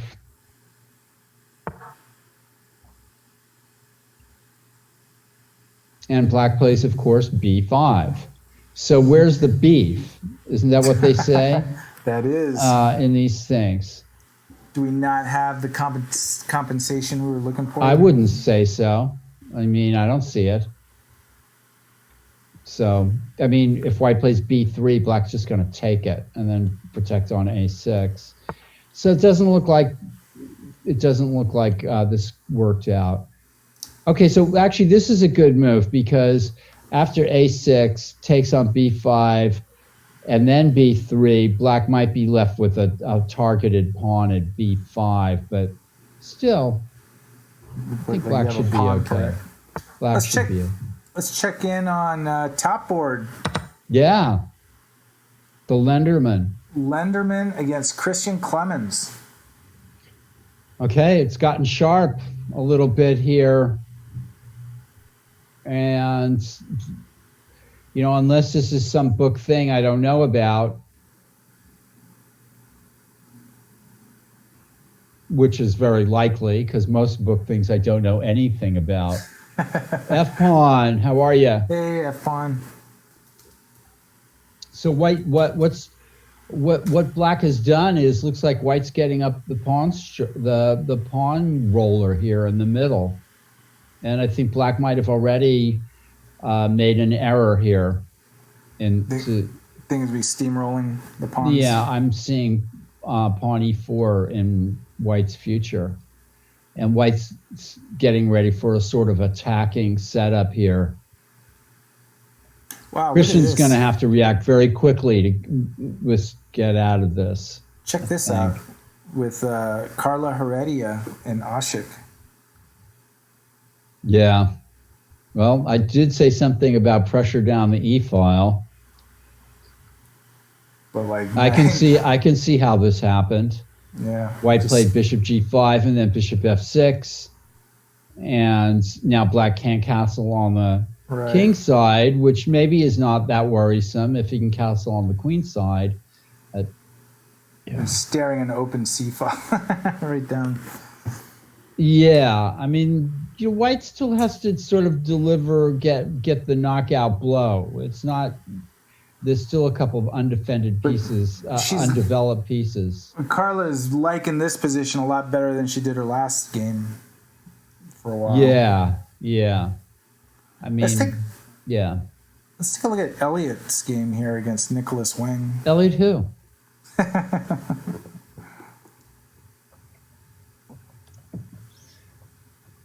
Another Sicilian. I mean, Elliot cannot stay away from the Sicilian defense. Thanks, everybody, for joining us.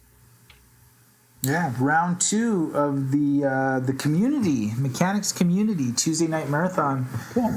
And then, so this is going to be a 6-round tournament. So we'll have 2 rounds next week. And then on the 22nd will be the final 2 rounds. And then we will be back in October with what I believe we were going to do one open section marathon of 8 rounds. Huh. So we're going back to the roots, open section marathon. Right. I like that. I mean, and this, there's always complaints about one way or another. So I've heard them all. Yeah. Especially by a player that's playing this very game right here. Right. What does Elliot prefer? Does he like the open? What is his preference? I'm just curious. I don't know what his preference was, but I remember him telling me that if I changed the sections, that I could go down in the history as the person that ruined the Tuesday night marathon.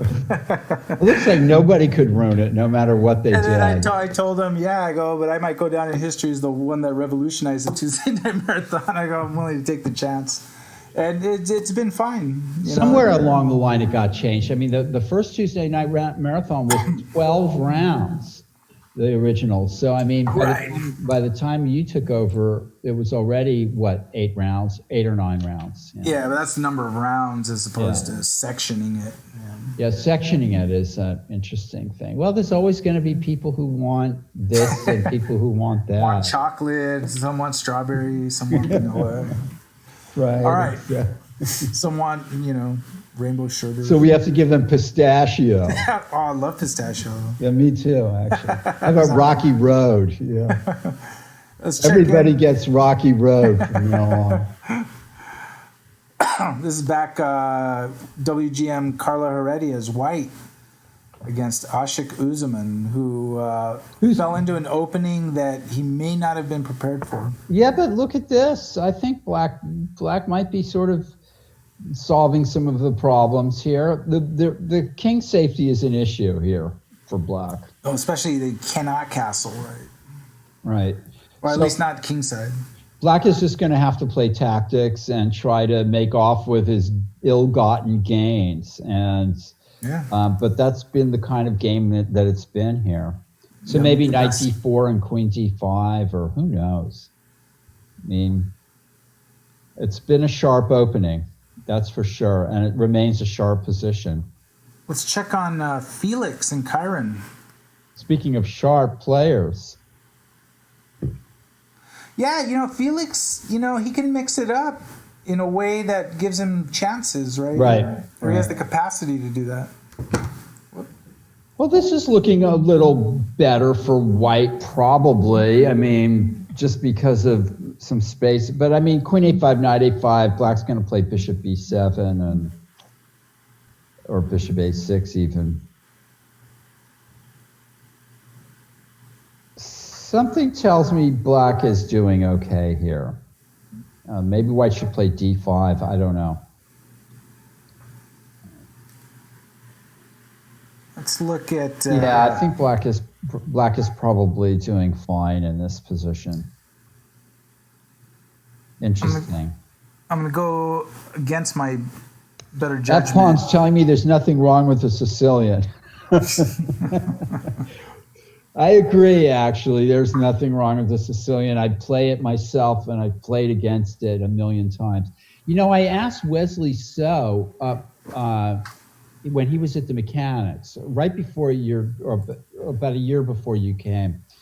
No, I didn't ask him, but he said he gave a lecture at the Mechanics, and he showed a game of his. I think that he beat Caruana or somebody. And he played e5 in response to e4. And he said that was the best move. So I was kind of like flabbergasted. I was like, e5 is just objectively the best move there. It's better than the Sicilian, And so definitely interesting opinions from players. And I mean, Wesley So was like, at that point, I think was in the top 5 players in the world or something. He just had this incredible result. And he's stating as a mathematical fact. And he's like, E5. I play e5 because it's the best move, So it's interesting. I like strong opinions, and it's interesting to hear these kind of things from great players. And he meant it too. Hey Judith, can you hear me?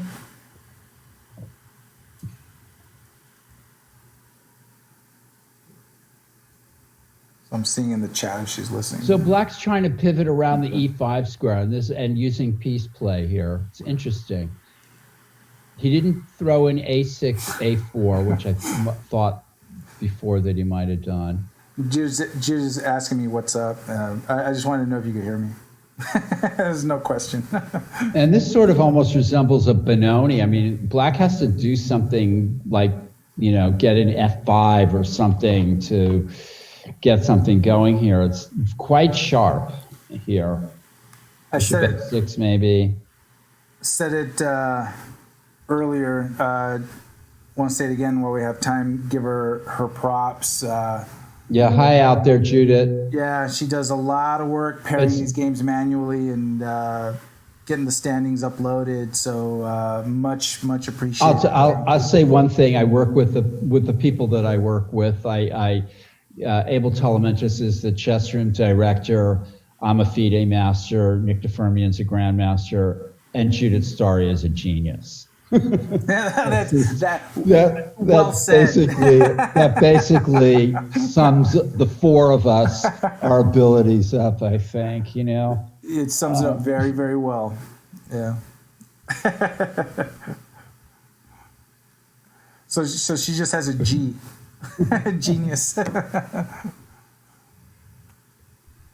All right. Look at this game. This one's like fascinating to me. The Ashik Uzman Carla Heredia game. So if Bishop C3, BC3, Queen D5, Rook D2. No, that doesn't work. That's bad. Right? Uzman's going for it. Yeah, but Uzman's going for it here. Queen D5. Why not? And I'd be asking Carla, what do you got here? Yeah.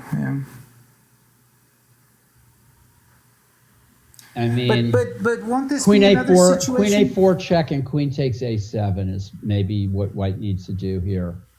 And I mean, Black is kind of getting away here. Isn't Carla looking at this? Okay, I'm up a pawn. They want to trade everything up. Sure, I'll take that trade because. Well, wait a minute now. Uzman is up a pawn. Oh, he is up a pawn. Right. How'd that happen? Oh, that's from the sacrifice? He's a pawn snatcher. From way back. That's right. Queen A4 check and Queen A7 maybe is what White needs to do here, and just to maintain. But I think Ashik has gotten away here, and the game is sort of, White has a little bit of a lead in development and might be able to get something going with that. But this is. Compared to what he was facing earlier. Yeah. I think so. I think it's been well played by Ashik, or else Carla maybe has missed something good. I'm not sure. A rule, this one, Nathan, just put a knockout on Vishva Nanuganda. That's me? Yeah, and this was another study of, just ramming... Bishops of opposite color attack? No, H6. That looks like a good move, maybe. Open Black up like a can of tomatoes. Yeah, this is Rook H8 check. Boom. Actually, you could have played Rook H8 check first, but Russian. Wow, King E7, Queen F8 mate. And this would have been the player in the other pairings that would have played Lenderman. So he's a force to be reckoned with, and he's going to be playing with 2 points next week. So he's going to be tough for someone. Who is this? Arul Viswanathan. Is that should be doing Cal CHW? Yeah. Well, I mean, Lenderman only outranks him by 1,000 rating points, so that's nothing. That's nothing. Rating schmading. Not rating schmading, yeah. As long as you're winning. Yeah. All right, let's go to, speaking of 1,000 rating points difference, not quite, but close. Here's Lenderman and Christian Clemens.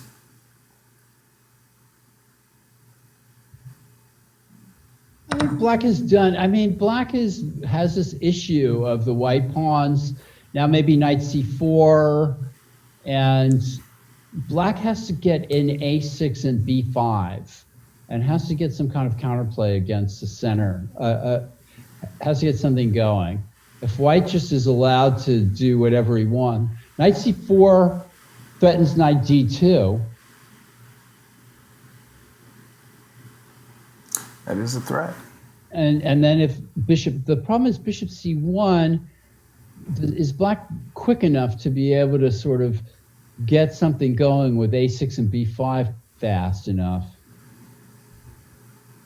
Knight c4 looks like has got to be the move here. Got to kick that bishop off the diagonal. Let me switch to Rui's game. Well, Nitish Nathan and Rui. Rui's black here.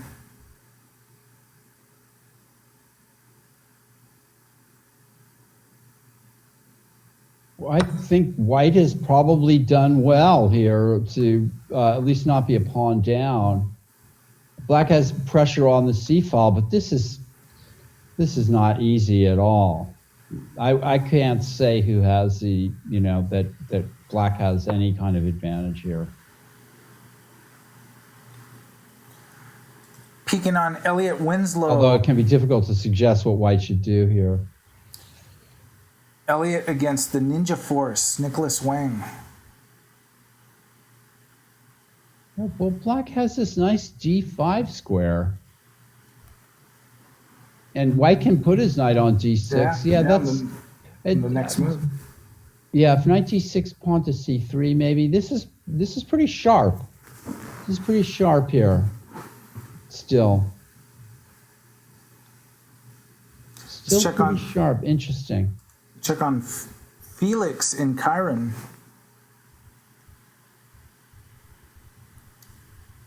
The knight is still on a5. Building up the pawn center, and black is starting to slowly get the better minor pieces in a way. So if pawn to e4, rook c8 and pressure down the c file. Oh man, not so easy. Did you play an extra rated game? Because she's in the chat saying she's gonna take a few minutes break, and then she says, "I finished with my extra game." We could have gone to that game, and we missed it. Did she play f pawn? She played an extra game against f pawn. No idea. All right. Now I gotta peek here. And she lost against. I think she played the buy player in the under 1800. She snuck it up on us because she knows if we knew she was playing, I would jump over and we'd cover the game. But she's learning a lot apparently. She took your class on Wednesdays. Got to showcase a game, apparently. Yeah, I mean, that's it. I love that class. That's my favorite class.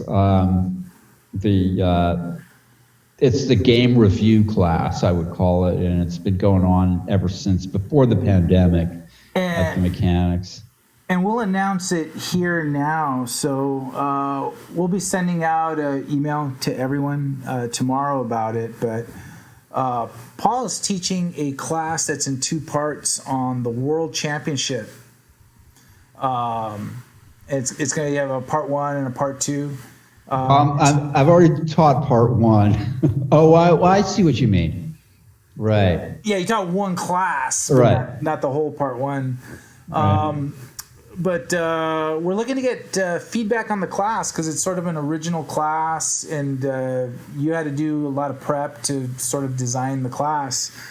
We're going to see the first 15 people that want to do that class. It's Thursdays, 6:30 to 8. We're going to offer it for free, part 1. So if you want to send us an email about it, if you're interested in taking that class, and as long as you don't mind providing feedback at the end of that class, we'll give you the login. You could take it for free. Part 1. And you better be nice. And you got to be nice and shower him with praise. So we'll send communication about that. But if you're interested in that, just shoot us an email. I'll put chess room. This Thursday, we're going to study, we're going to look at Steinitz' World Championship matches before Lasker.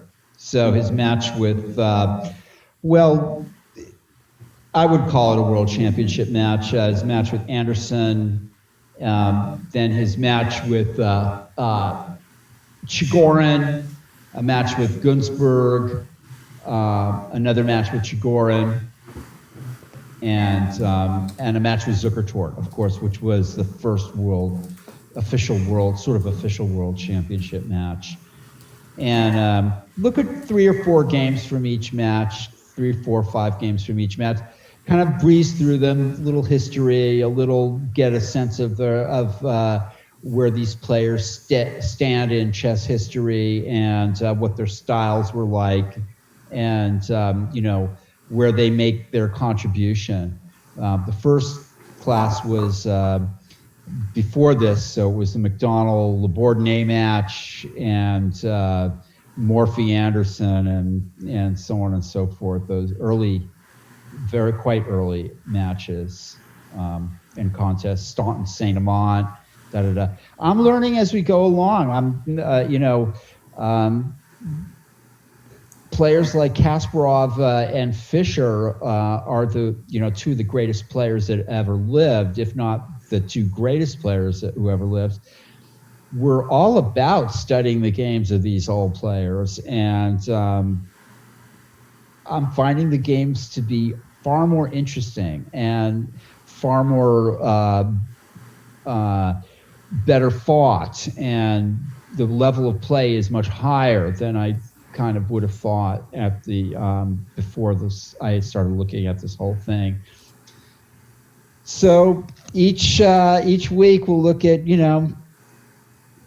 breeze through a bunch of games and have a conversation about the World Championship matches, all the way up to the Caruana Carlsen match of now 2 years ago. 2 years ago. And it's a combination of instructive games and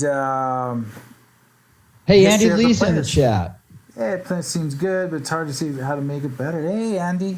Yeah, come by for the class. Come audit the class and everybody. And the thing about a class like that is that you can have a 2,400 player get just as much out of that as an 1,800 player, because you're not just studying the games of the championship. You're learning about the history of chess, right, or the history of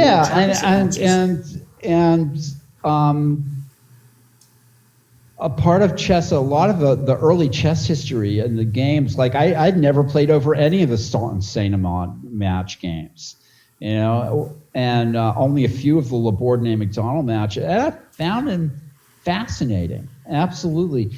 And actually, some of the most bloodthirsty chess I've ever seen is this coming up here, the Steinitz-Anderson match. 8 wins for Steinitz, 6 wins for Anderson, and no draws. I mean, these guys, every game was a bloodbath. It's incredible. And the level of chess was high. It's amazing. So Andy Lee's in the chat saying we were getting a little boring, but we were helping put his 3-year-old to sleep. That's why we're here. We're here for you, Andy. I mean, back in the day, I used to have to put my son in a car and drive all around town to put him to sleep. But see, now we give you the resource of just putting on a chess stream, especially ours, so you can put him to sleep. So it looks to me like Black's Christian can play Bishop A1, Rook A1, and then F5. And that seems to be the move here, just like immediately hitting at the pawn structure there. But I guess White can still maintain the equilibrium by playing F3. So Black has got to be, very active here to get something going. And seems good on Christian to kind of... This is the point to spend some time to really formulate the right plan here. Tough. And F-Pawn's in the chat saying, this is how you bring kids up in chess. You kind of you put them in front of a chess stream so they start getting exposure. Then you start having them handle the pieces, and then you start teaching them. This is just great. Now Rook A8, yeah. I mean, I really like Christian is elevating his game here. I mean, this is, and probably prepared to sacrifice the exchange or something if knight f4, knight e6. I mean, the game is taking a very dynamic quality here. It's up in the air, folks. Let's take a peek at this game with Elliot Winslow and Nicholas Wang. Elliot who? Exactly. And so black gets the knight at d5, and white gets the knight at d6. And now both players should just agree to a draw. But white's going to play it out. And so there's black has this weak pawn, weak or strong, this pawn at c3. And of course, there's always the possibility of an exchange sacrifice with rook d5 or something. This is a very complicated position. Look at this. Black can play his bishop into d2, bishop g5, and bishop d2, and this just it's rough, folks. This is you know, Andy Lee says try to get a grip on the dark squares. I say try to get a grip at all. You know what I mean? Taking a peek over here at Felix and Kyron here. So this is you know, this is modern. This is what I was saying is white has this nice structure in the middle, and the sort of the conventional way of looking at this is that white has a great game, but of course we know now that black, with the pressure on the c file and bishop a6, you know, rook c5, to me it looks like black is just better here. Check this game out with Rui and Nitish.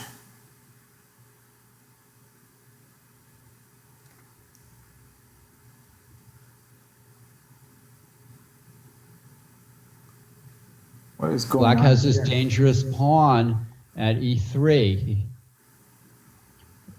But let's see, if queen b6, bishop c8, queen b2.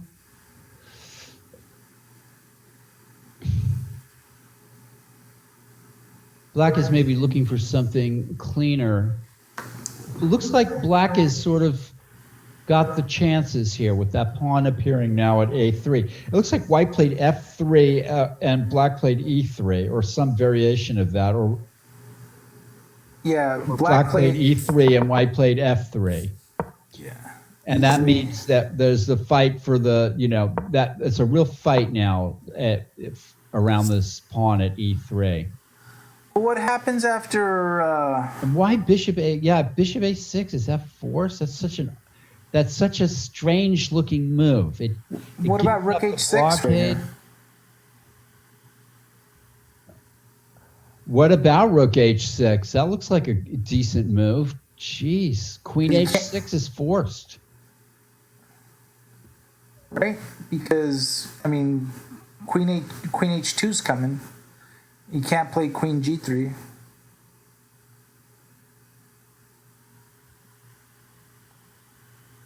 Rook h6, rook takes c6, says Andy. But I'm also looking at queen h6. I guess that's just bad. Yeah, rook e8, that's funny. We'll have to ask her one day why she didn't play rook h6, or maybe we'll just, you know, forget all about it. But rook e8 has a solid look to it. The rook is hanging now at b6, and white deliberately gave up the blockade there with bishop a6. Such a weird looking move. And rook h6 is still in the air here. So it looks to me like white's busted.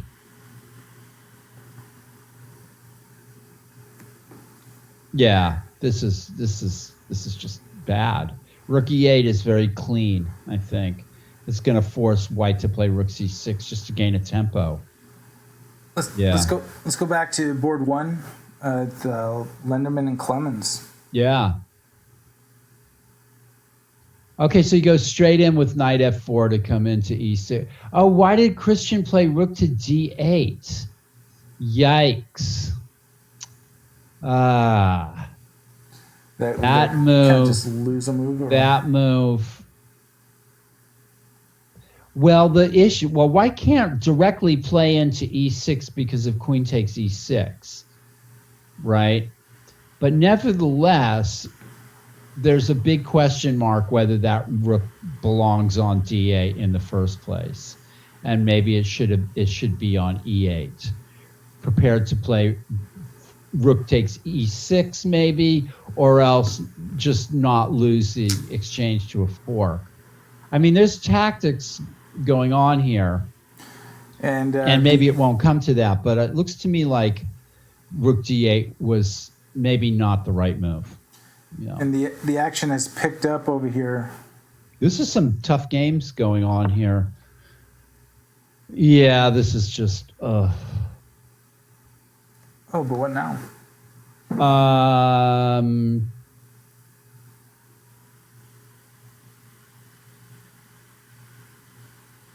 Yeah, was rook g6 the right move? I'm looking at all kinds of.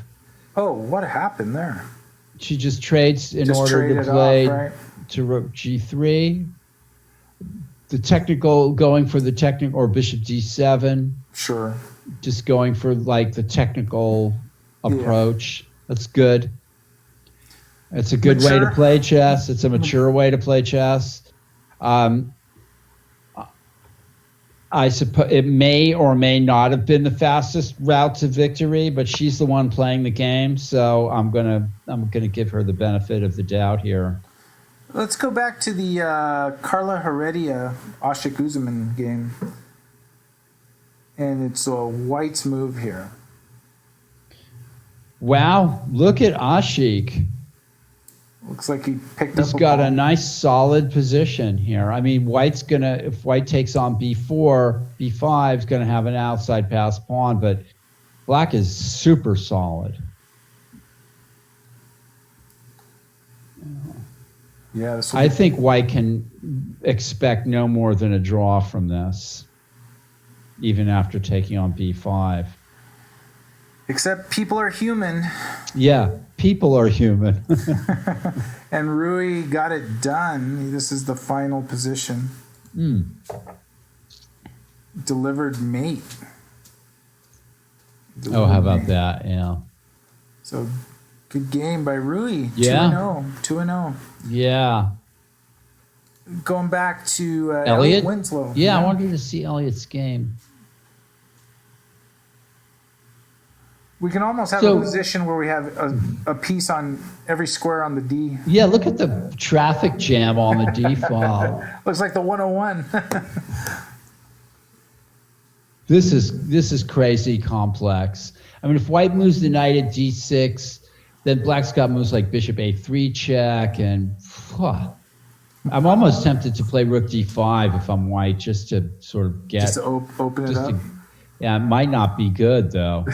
And you just want to do it to do it. Yeah, I mean, there's moves like knight f5, but Black's knight on d5 is a beast, and it's not going to be easy for White to just safely eliminate the pawn at c3. Although here goes Elliot proving me wrong with knight e4. Maybe there is nothing wrong with just threatening to take on c3. Let's go back and check on Lenderman and Clemens.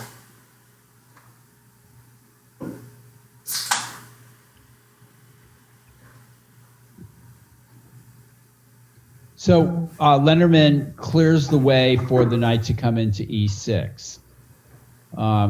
He's had to do some calculating here, because if knight c4, then the queen goes back to c1, and then there's the issue of knight e6. And so Christian might end up regretting playing that rook to d8. What's Black going to do here? Maybe f takes e4. Boy, if f takes e4, then knight c4, queen c1, b5, and if knight e6, you can play rook takes f1 check. and then move the rook at d8. That rook d8 move is costing black a tempo and here. Let me do a quick peek on Kyron's game with Felix. This is like some game of Nimzovich's. You know, black is just like piling up on the c4 pawn. But the problem is there's also the principle of only one weakness. You can't win a lot of the time if your opponent just has one weakness.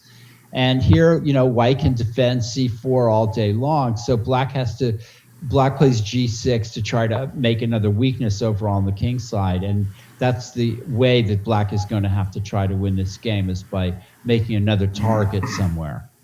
But if he just sits on this one weakness, and black looks like he's doing quite well here. Think he's going to like redirect to the king side? Yeah, I mean, could just eventually going to work something out here, and white's going to snap under some pressure. I just have a feeling. Here comes f5. The black has to create an imbalance, and once that's done, then there'll be a way in somehow. So let's check in, because I know she's got some fans here. Carla Heredia. Yeah, Carla. White against Ashik. So this has got to be equal here. I mean, both kings are solid, and the material is even. Black is extremely solid pawn structure. Even if black does win the c pawn down the road, the game would still be probably, should be end in a draw. Tough position. Let's take a look at the couple of games from the under 1800 and the top seed, Erica Malikin. Yeah, I think black is maybe a little better in that position. I agree. Easier position to play.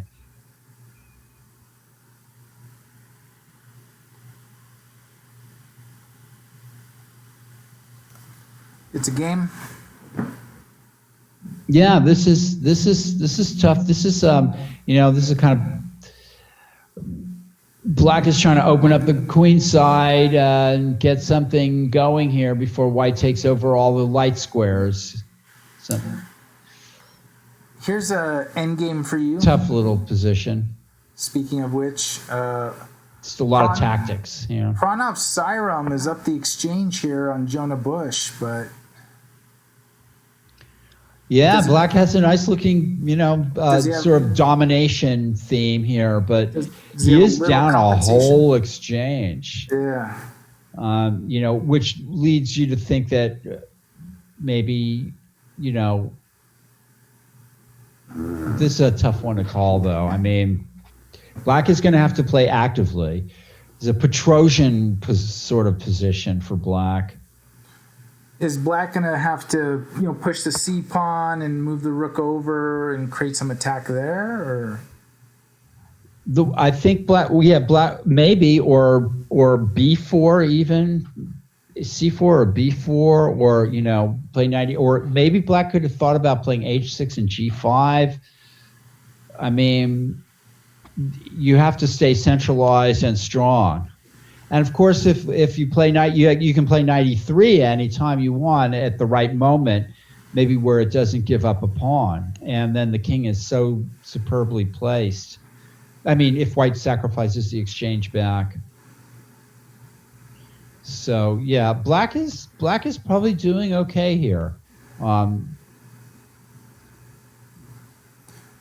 Let's go back to this tough little game with Elliot Winslow. Elliot who? Oh. Exactly. Wow. White uncorks knight f6 check, and a tactic because of the unprotected rook. Yeah. The unprotected rook C7. at c7. Yeah. Interesting. Oof. But on the other hand, let's say black takes it. G takes f6, E takes f6, bishop f6, bishop c7, knight c7. Black has two pieces for a rook. And I don't see, White might have actually a good game there, but the knight's coming back to d5 very quickly, so maybe not. So what's the point here? gf6, ef6, bishop f6, and then maybe rook takes d5. But black can just take on d5, bishop c7, and maybe then, I don't know, that's, yeah.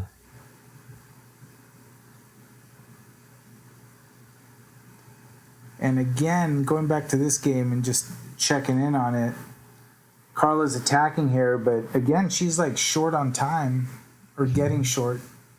Well, black should be good here. I mean, all kinds of possibilities. Rook f5, rook d7. Black is just solid, but it's hard to believe either player will be able to do anything here. All right, we'll keep. Yeah, and Andy Lee is keeping tabs on the Winslow game. Next time you go back to that. Let's go there, because it happened as you said.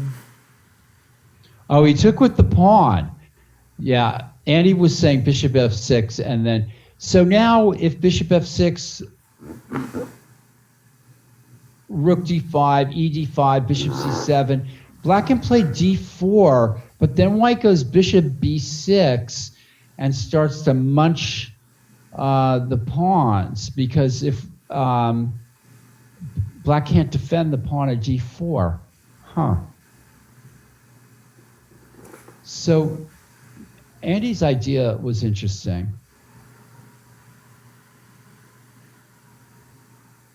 So bishop f6, rook d5, rook e takes d5, bishop f6, rook d5, e d5, bishop c7, and I think that white is much better in this endgame. But it's not that clear. I mean,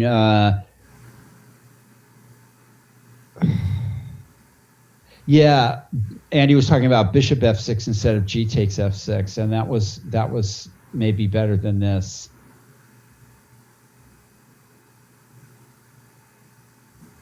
I suppose white could sacrifice yeah. Yes, that was better. So the idea here is bishop f6, and then rook takes d5. Yeah, rook takes d5.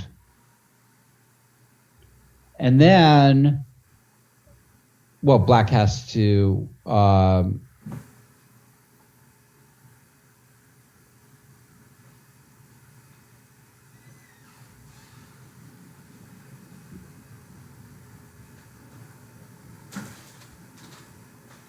black has the rook at c7 to worry about. He can move the rook maybe to b7, but then white's got this black has weak pawns, and white can play rook d7 right away, for example. A bishop endgame is going to be won by white because the pawn at c3 and the pawn at a5. So that's kind of maybe what Elliot's angling for. Let me take a look at Felix and Kyron Griffith here. And Felix has got that king positioned on e4.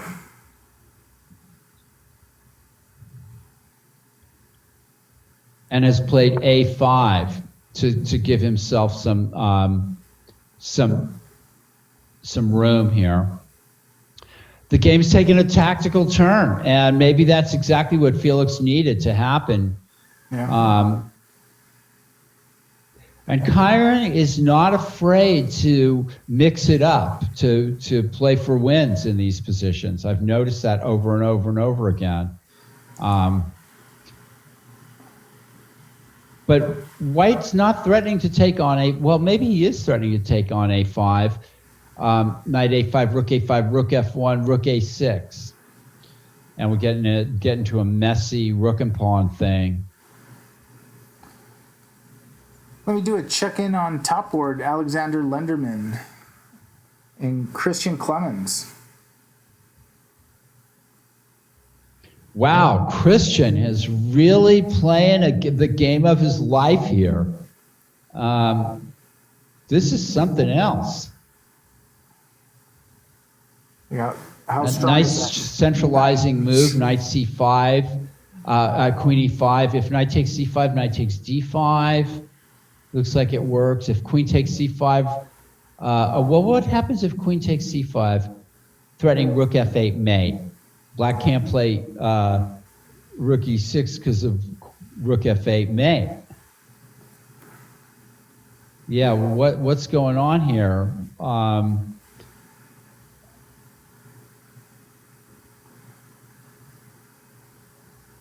Yikes, as Christian overlooks it, maybe this is just no good for black. And some moves have been played in the Elliot Winslow game. Yeah, let's see.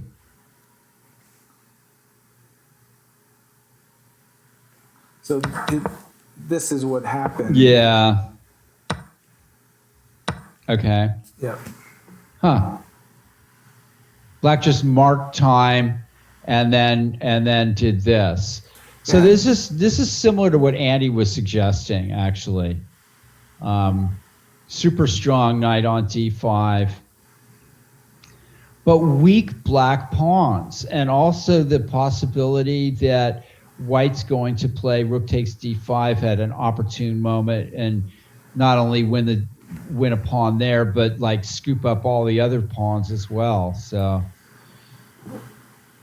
I wonder a if tough time will little be an game, issue. a tough little game, and Elliot is, And yeah. so is Clemens too, going back to board one here. Yeah. Oh, I think a blow has been delivered here. Yeah. Right? Kristen tried to exchange. Did he try to exchange queens? Yeah, he played queen f2, Yeah. queen f5. Yeah. Yeah. I think Well, he was lost. I that's think it. he was lost, and he's going to have to look closely at that rook g8 move. I think that it looked like that was maybe even close to the losing move. Interestingly enough, Can he do it looked knight- wrong. It Yeah, looked knight wrong. d7, I was going to say.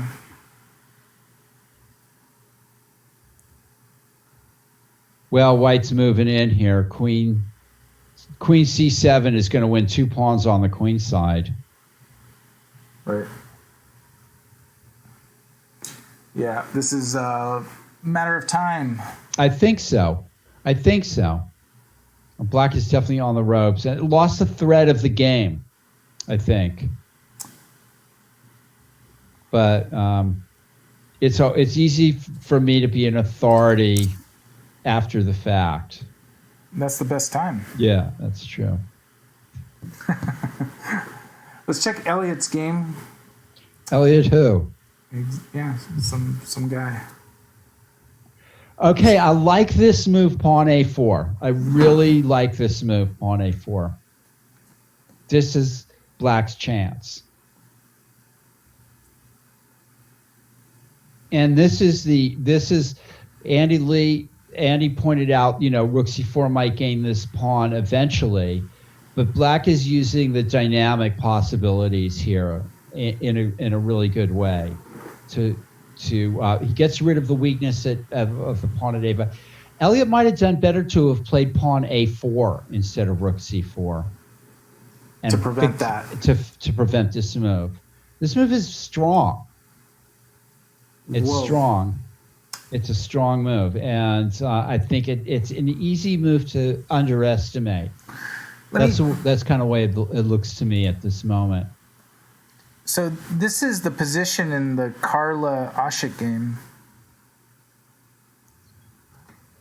Black has made some. Wow, white has really fallen behind here.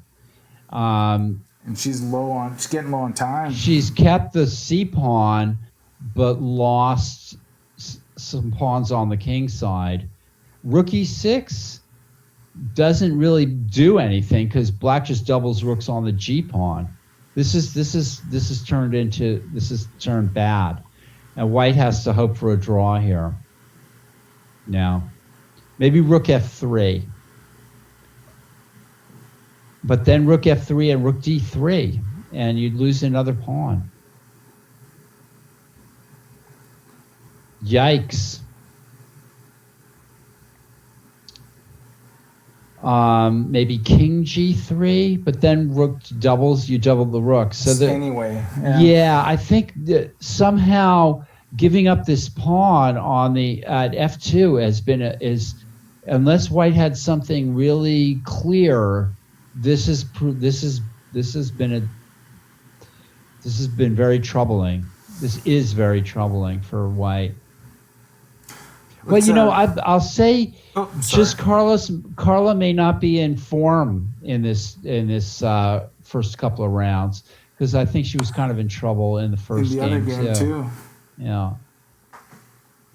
And now we're getting a tactical fight here, interestingly enough, where black has gone straight for the counterplay with opening up the B file for the rook, which white allowed, very interestingly enough.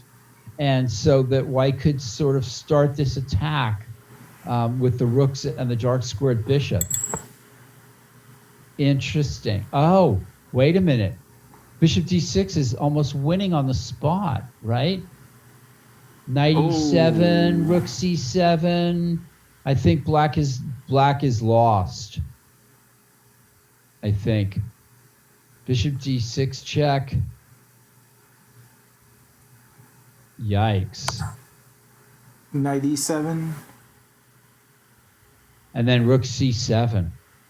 Rook c7, wow. I guess, yeah. And now, or maybe white can white can afford to take the pawn at c3 first, maybe. Yeah, rook g takes c3.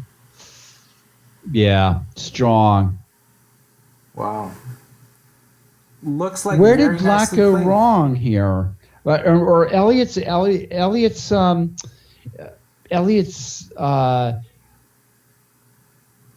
the problem with being the annotator on the fly is we miss the tactical thing.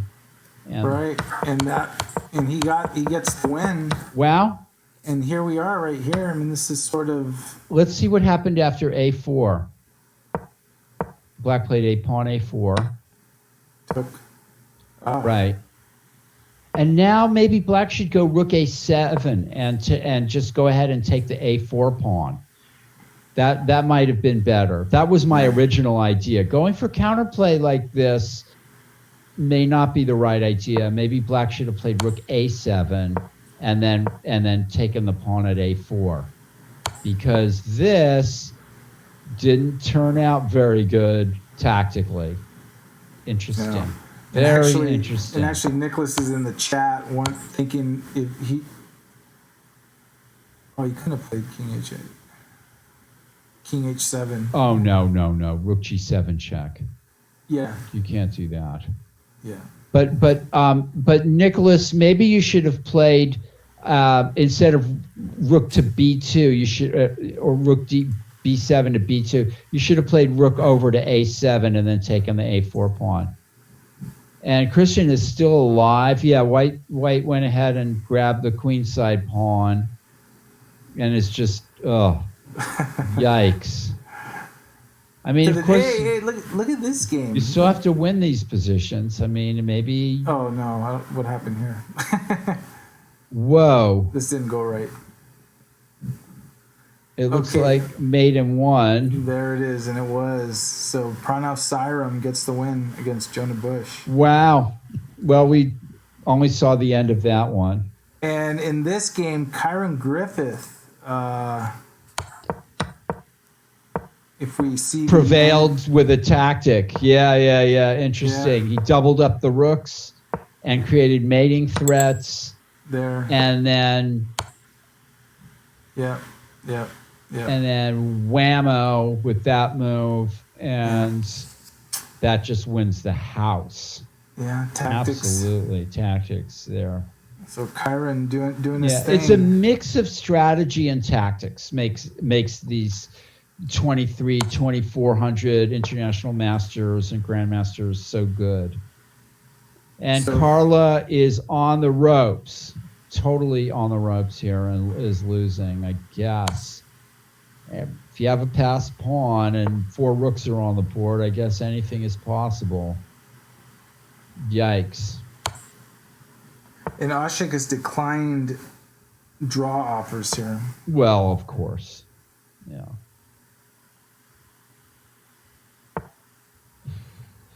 White has to defend the rook from in front, which is bad, obviously. And now black can probably just start pushing the pawns on the king side.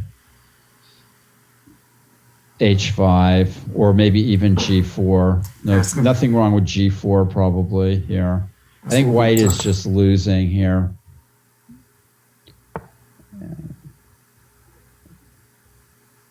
And yeah, rook F6, and then take the C pawn and allow rook F7 check, and then your 2 pawns up in a. And Ashik Uzman wins. Wow. On time. Wow. The guy is a talented player, and I think he can play. He's quite a talented player. And Carla seems a little off these first 2 rounds. I think she was kind of in trouble in that first game as well. Yeah. And Christian is hanging tough here, 2 pawns down against the Grandmaster. Never say die. Go for it.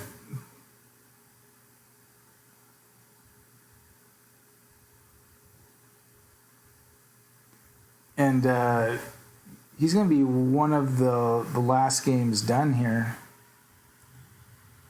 Never say die. Never say die. Never say die. Here is Erica, top seed in the under 1800.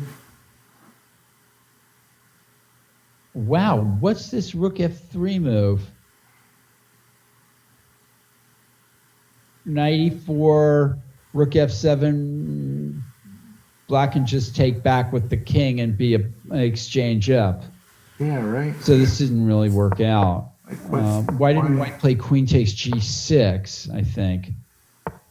Queen G6. What was she worried about, though? Yeah. Well, maybe queen takes F2. Yeah. Or, yeah. So this actually did happen.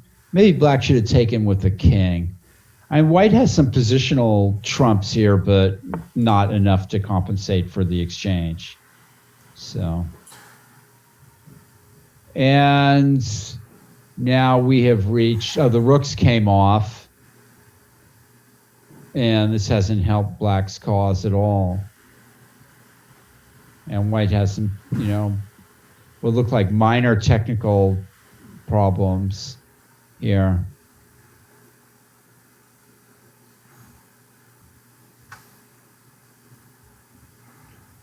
Christian has almost no chance in this position. I mean, let's say knight c7 even might win. If queen takes e5, knight takes e5, and then white can play knight b5 and take on a3, and that's an easy win.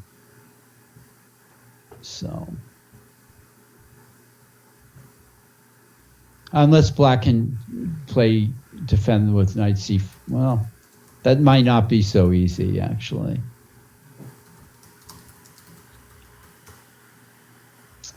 So Michael Walder won. Good.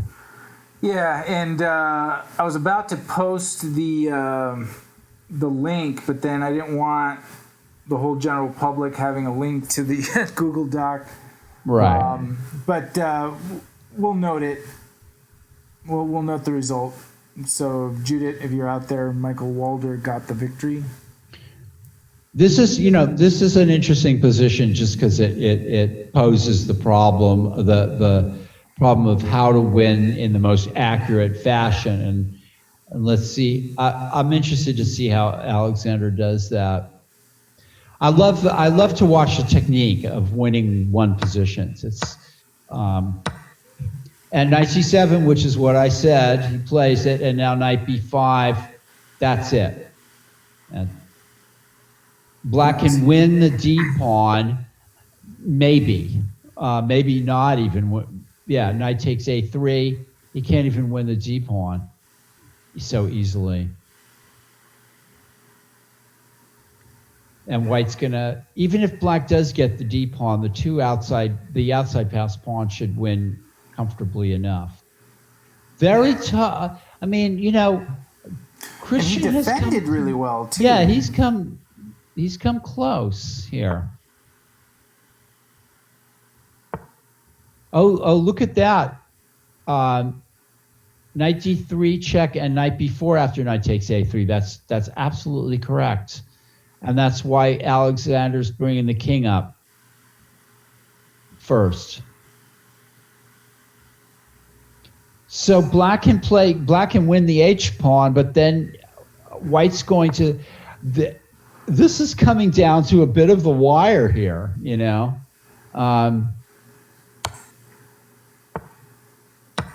But it's just this can't be enough here. Ooh, that allows king c6. So I think that was a mistake, taking on h2 right away. It does. You had to play king d7. He doesn't get back in time. Yeah, this is now the. Oh, he's looking for wait a minute. check. He's looking at check, but king c7. King c7 should do the trick. Right, and he's just calculating that out just to make sure. Knight takes a3 probably works here too. Yeah. And knight c7 check is good. Yeah. I think white has probably a bunch of winning moves here, or at least a few, maybe. But we can try to work it out. He simply plays king c7. And now black has to get back with the knight. Knight e5 check looks like the only move to stop the pawn. And then Lenderman, and then I guess knight just making sure. Yeah, 14 rabbits just takes a3, and then then there's a little bit of a horror. Oh yes, that's right, because that will threaten knight to c4 as well, and that's if knight takes a3. I think black has. Well, knight c4 can be met by knight d7. This is a bit of a funny issue here for white. Yeah, and it's got Lenderman in the think tank a little bit. Yeah, this is quite an interesting a little puzzle here. Normally, white can sort of play moves like knight takes a3, h5, knight c4, but black can then just go back to d7.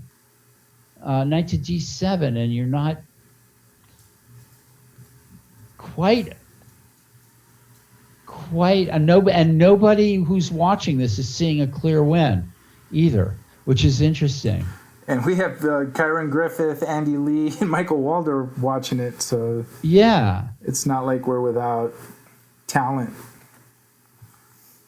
All right, so and knight d4 check, king d5, maybe, and then knight f3. What about that? Knight d4 check, king d5, knight f3. Oh, somebody says knight f7. Okay.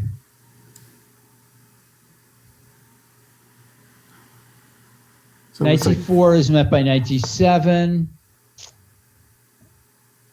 So he plays knight c2. Knight d4 check.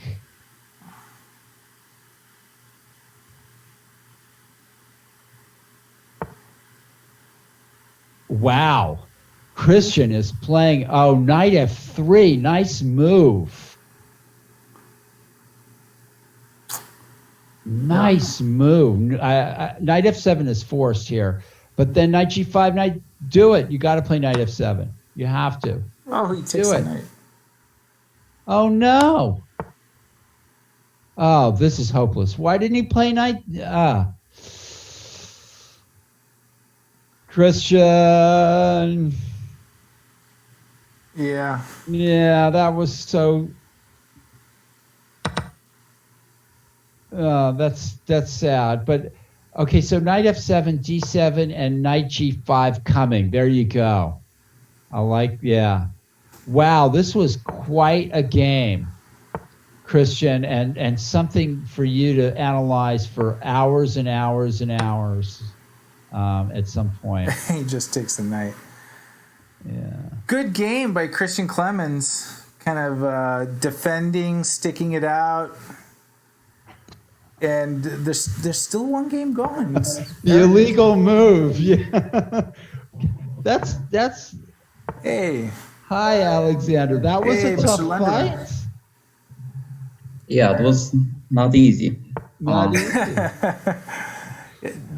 Were you worried at all towards the end that it was getting a little too complicated? It was getting a bit complicated. I mean, definitely I had to calculate a lot in the night endgame, and it's past midnight for me, so not sure such good form in terms of calculation. I mean, even in the very end, I needed to choose between taking on a3 and playing knight d4 right away. But eventually, it looks like I was always winning, but okay, it wasn't necessarily so easy, and he defended very resourcefully. But it's not just the end game; the whole game was not so comfortable somehow. Yes. Yeah, I mean, it especially towards the end, it looked like you had so much pressure on him, but it looked like he was defending and finding all the right resources. And maybe he could have improved with rook a to e8 instead of a to d8. Oh, that's earlier in the opening? Well, when the rook went to d8, maybe it should have gone to e8, I suppose. I don't know. So let's see. I'm sharing, so Yeah. Oh, nice. I can download it. Let's actually see. Or I can pull it up, but you can. It's better you control the moves. No, but I'm gonna go over this game anyway. So let me actually. Is it okay if I? Oh yeah, absolutely. Yeah, I mean, I feel like he was fine, so I'm curious where he made a mistake. Now, so he was trying to play semi-Slav, obviously, and I was trying to play like a good version of it by move ordering him. Now here, I think the more common way is by playing bishop d6. But he decided to play bishop e7, which I thought should be kind of favorable for me, this structure. And then he took, and I thought this was supposed to be decent, but so I'm not sure. Maybe d5 is not the best. I mean, maybe... Actually, I'm not being able to follow this for some reason. I might have to refresh my page. Abel, are you able to? I see your board. Oh, okay. But it's not moving. It's not moving. Black has just played e takes d5, and that's all we see. Maybe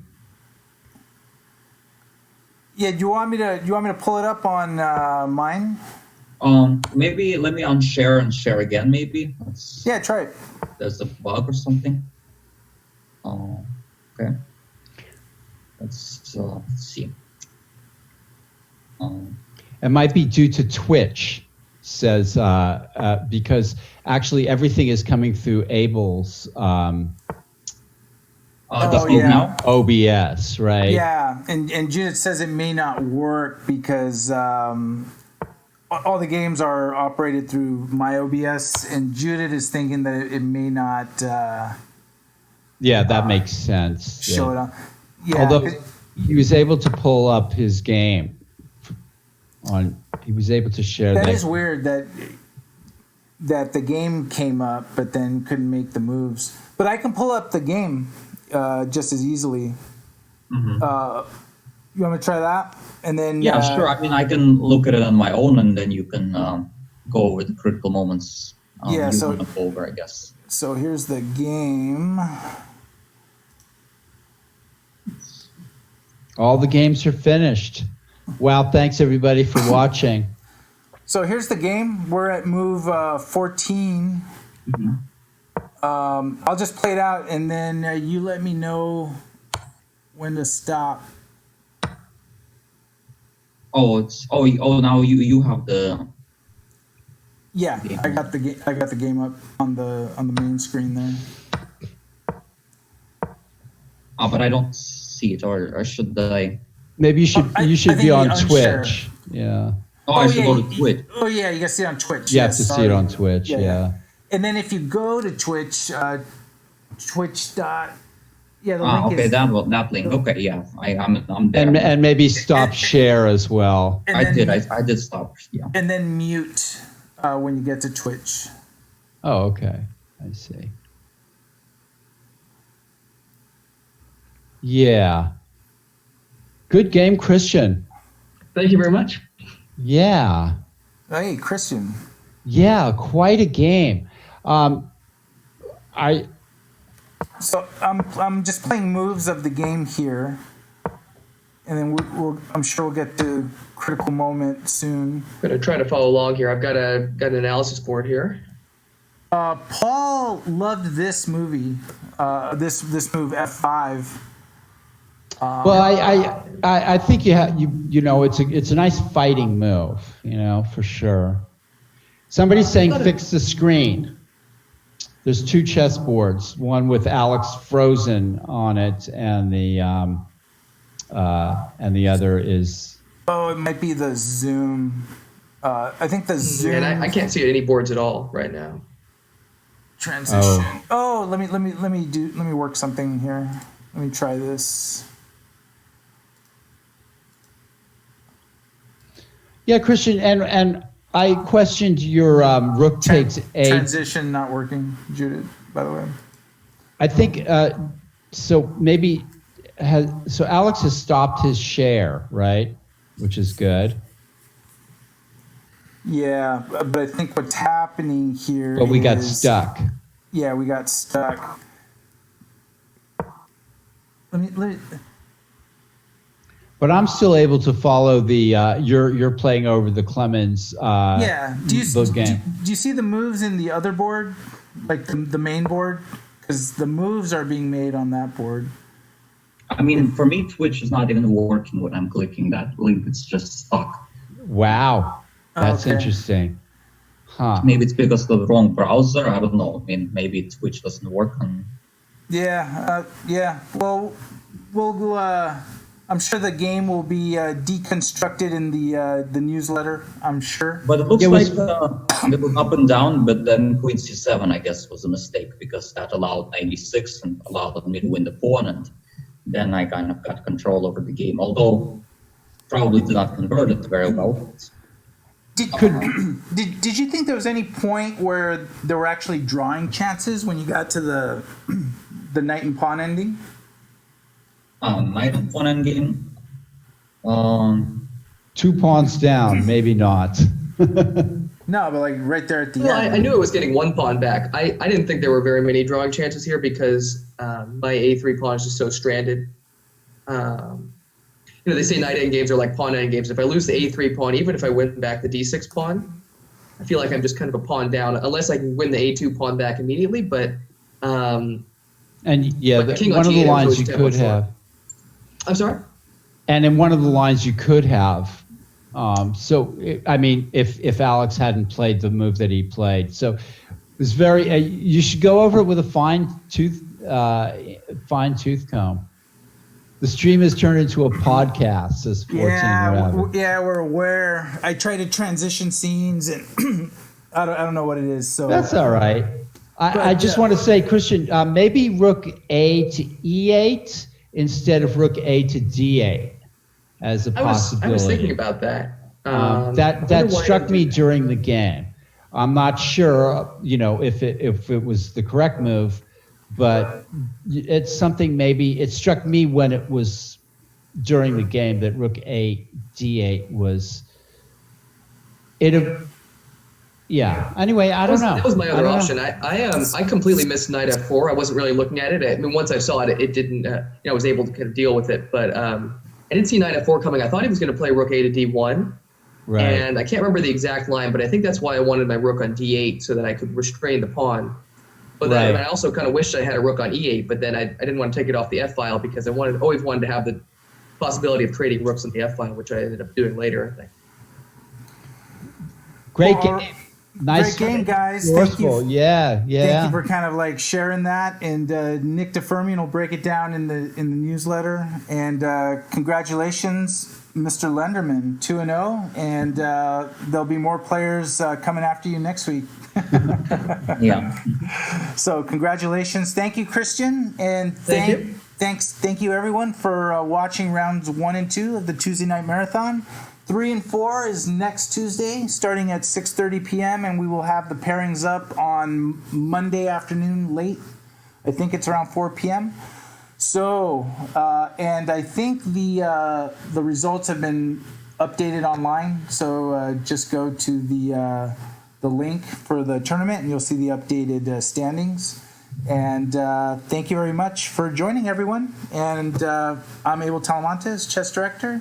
For Judith Starre, for FIDE Master Paul Whitehead, and Alexander Lenderman and Christian Clemens. Thank you, everyone, for watching, and we will see you next week.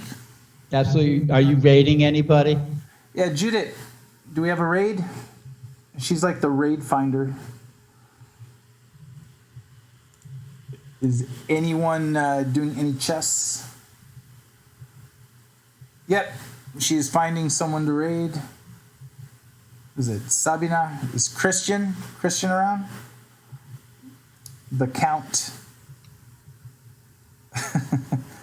Let me take a look at the standings while we're waiting on that. So Alexander Lenderman with 2-0.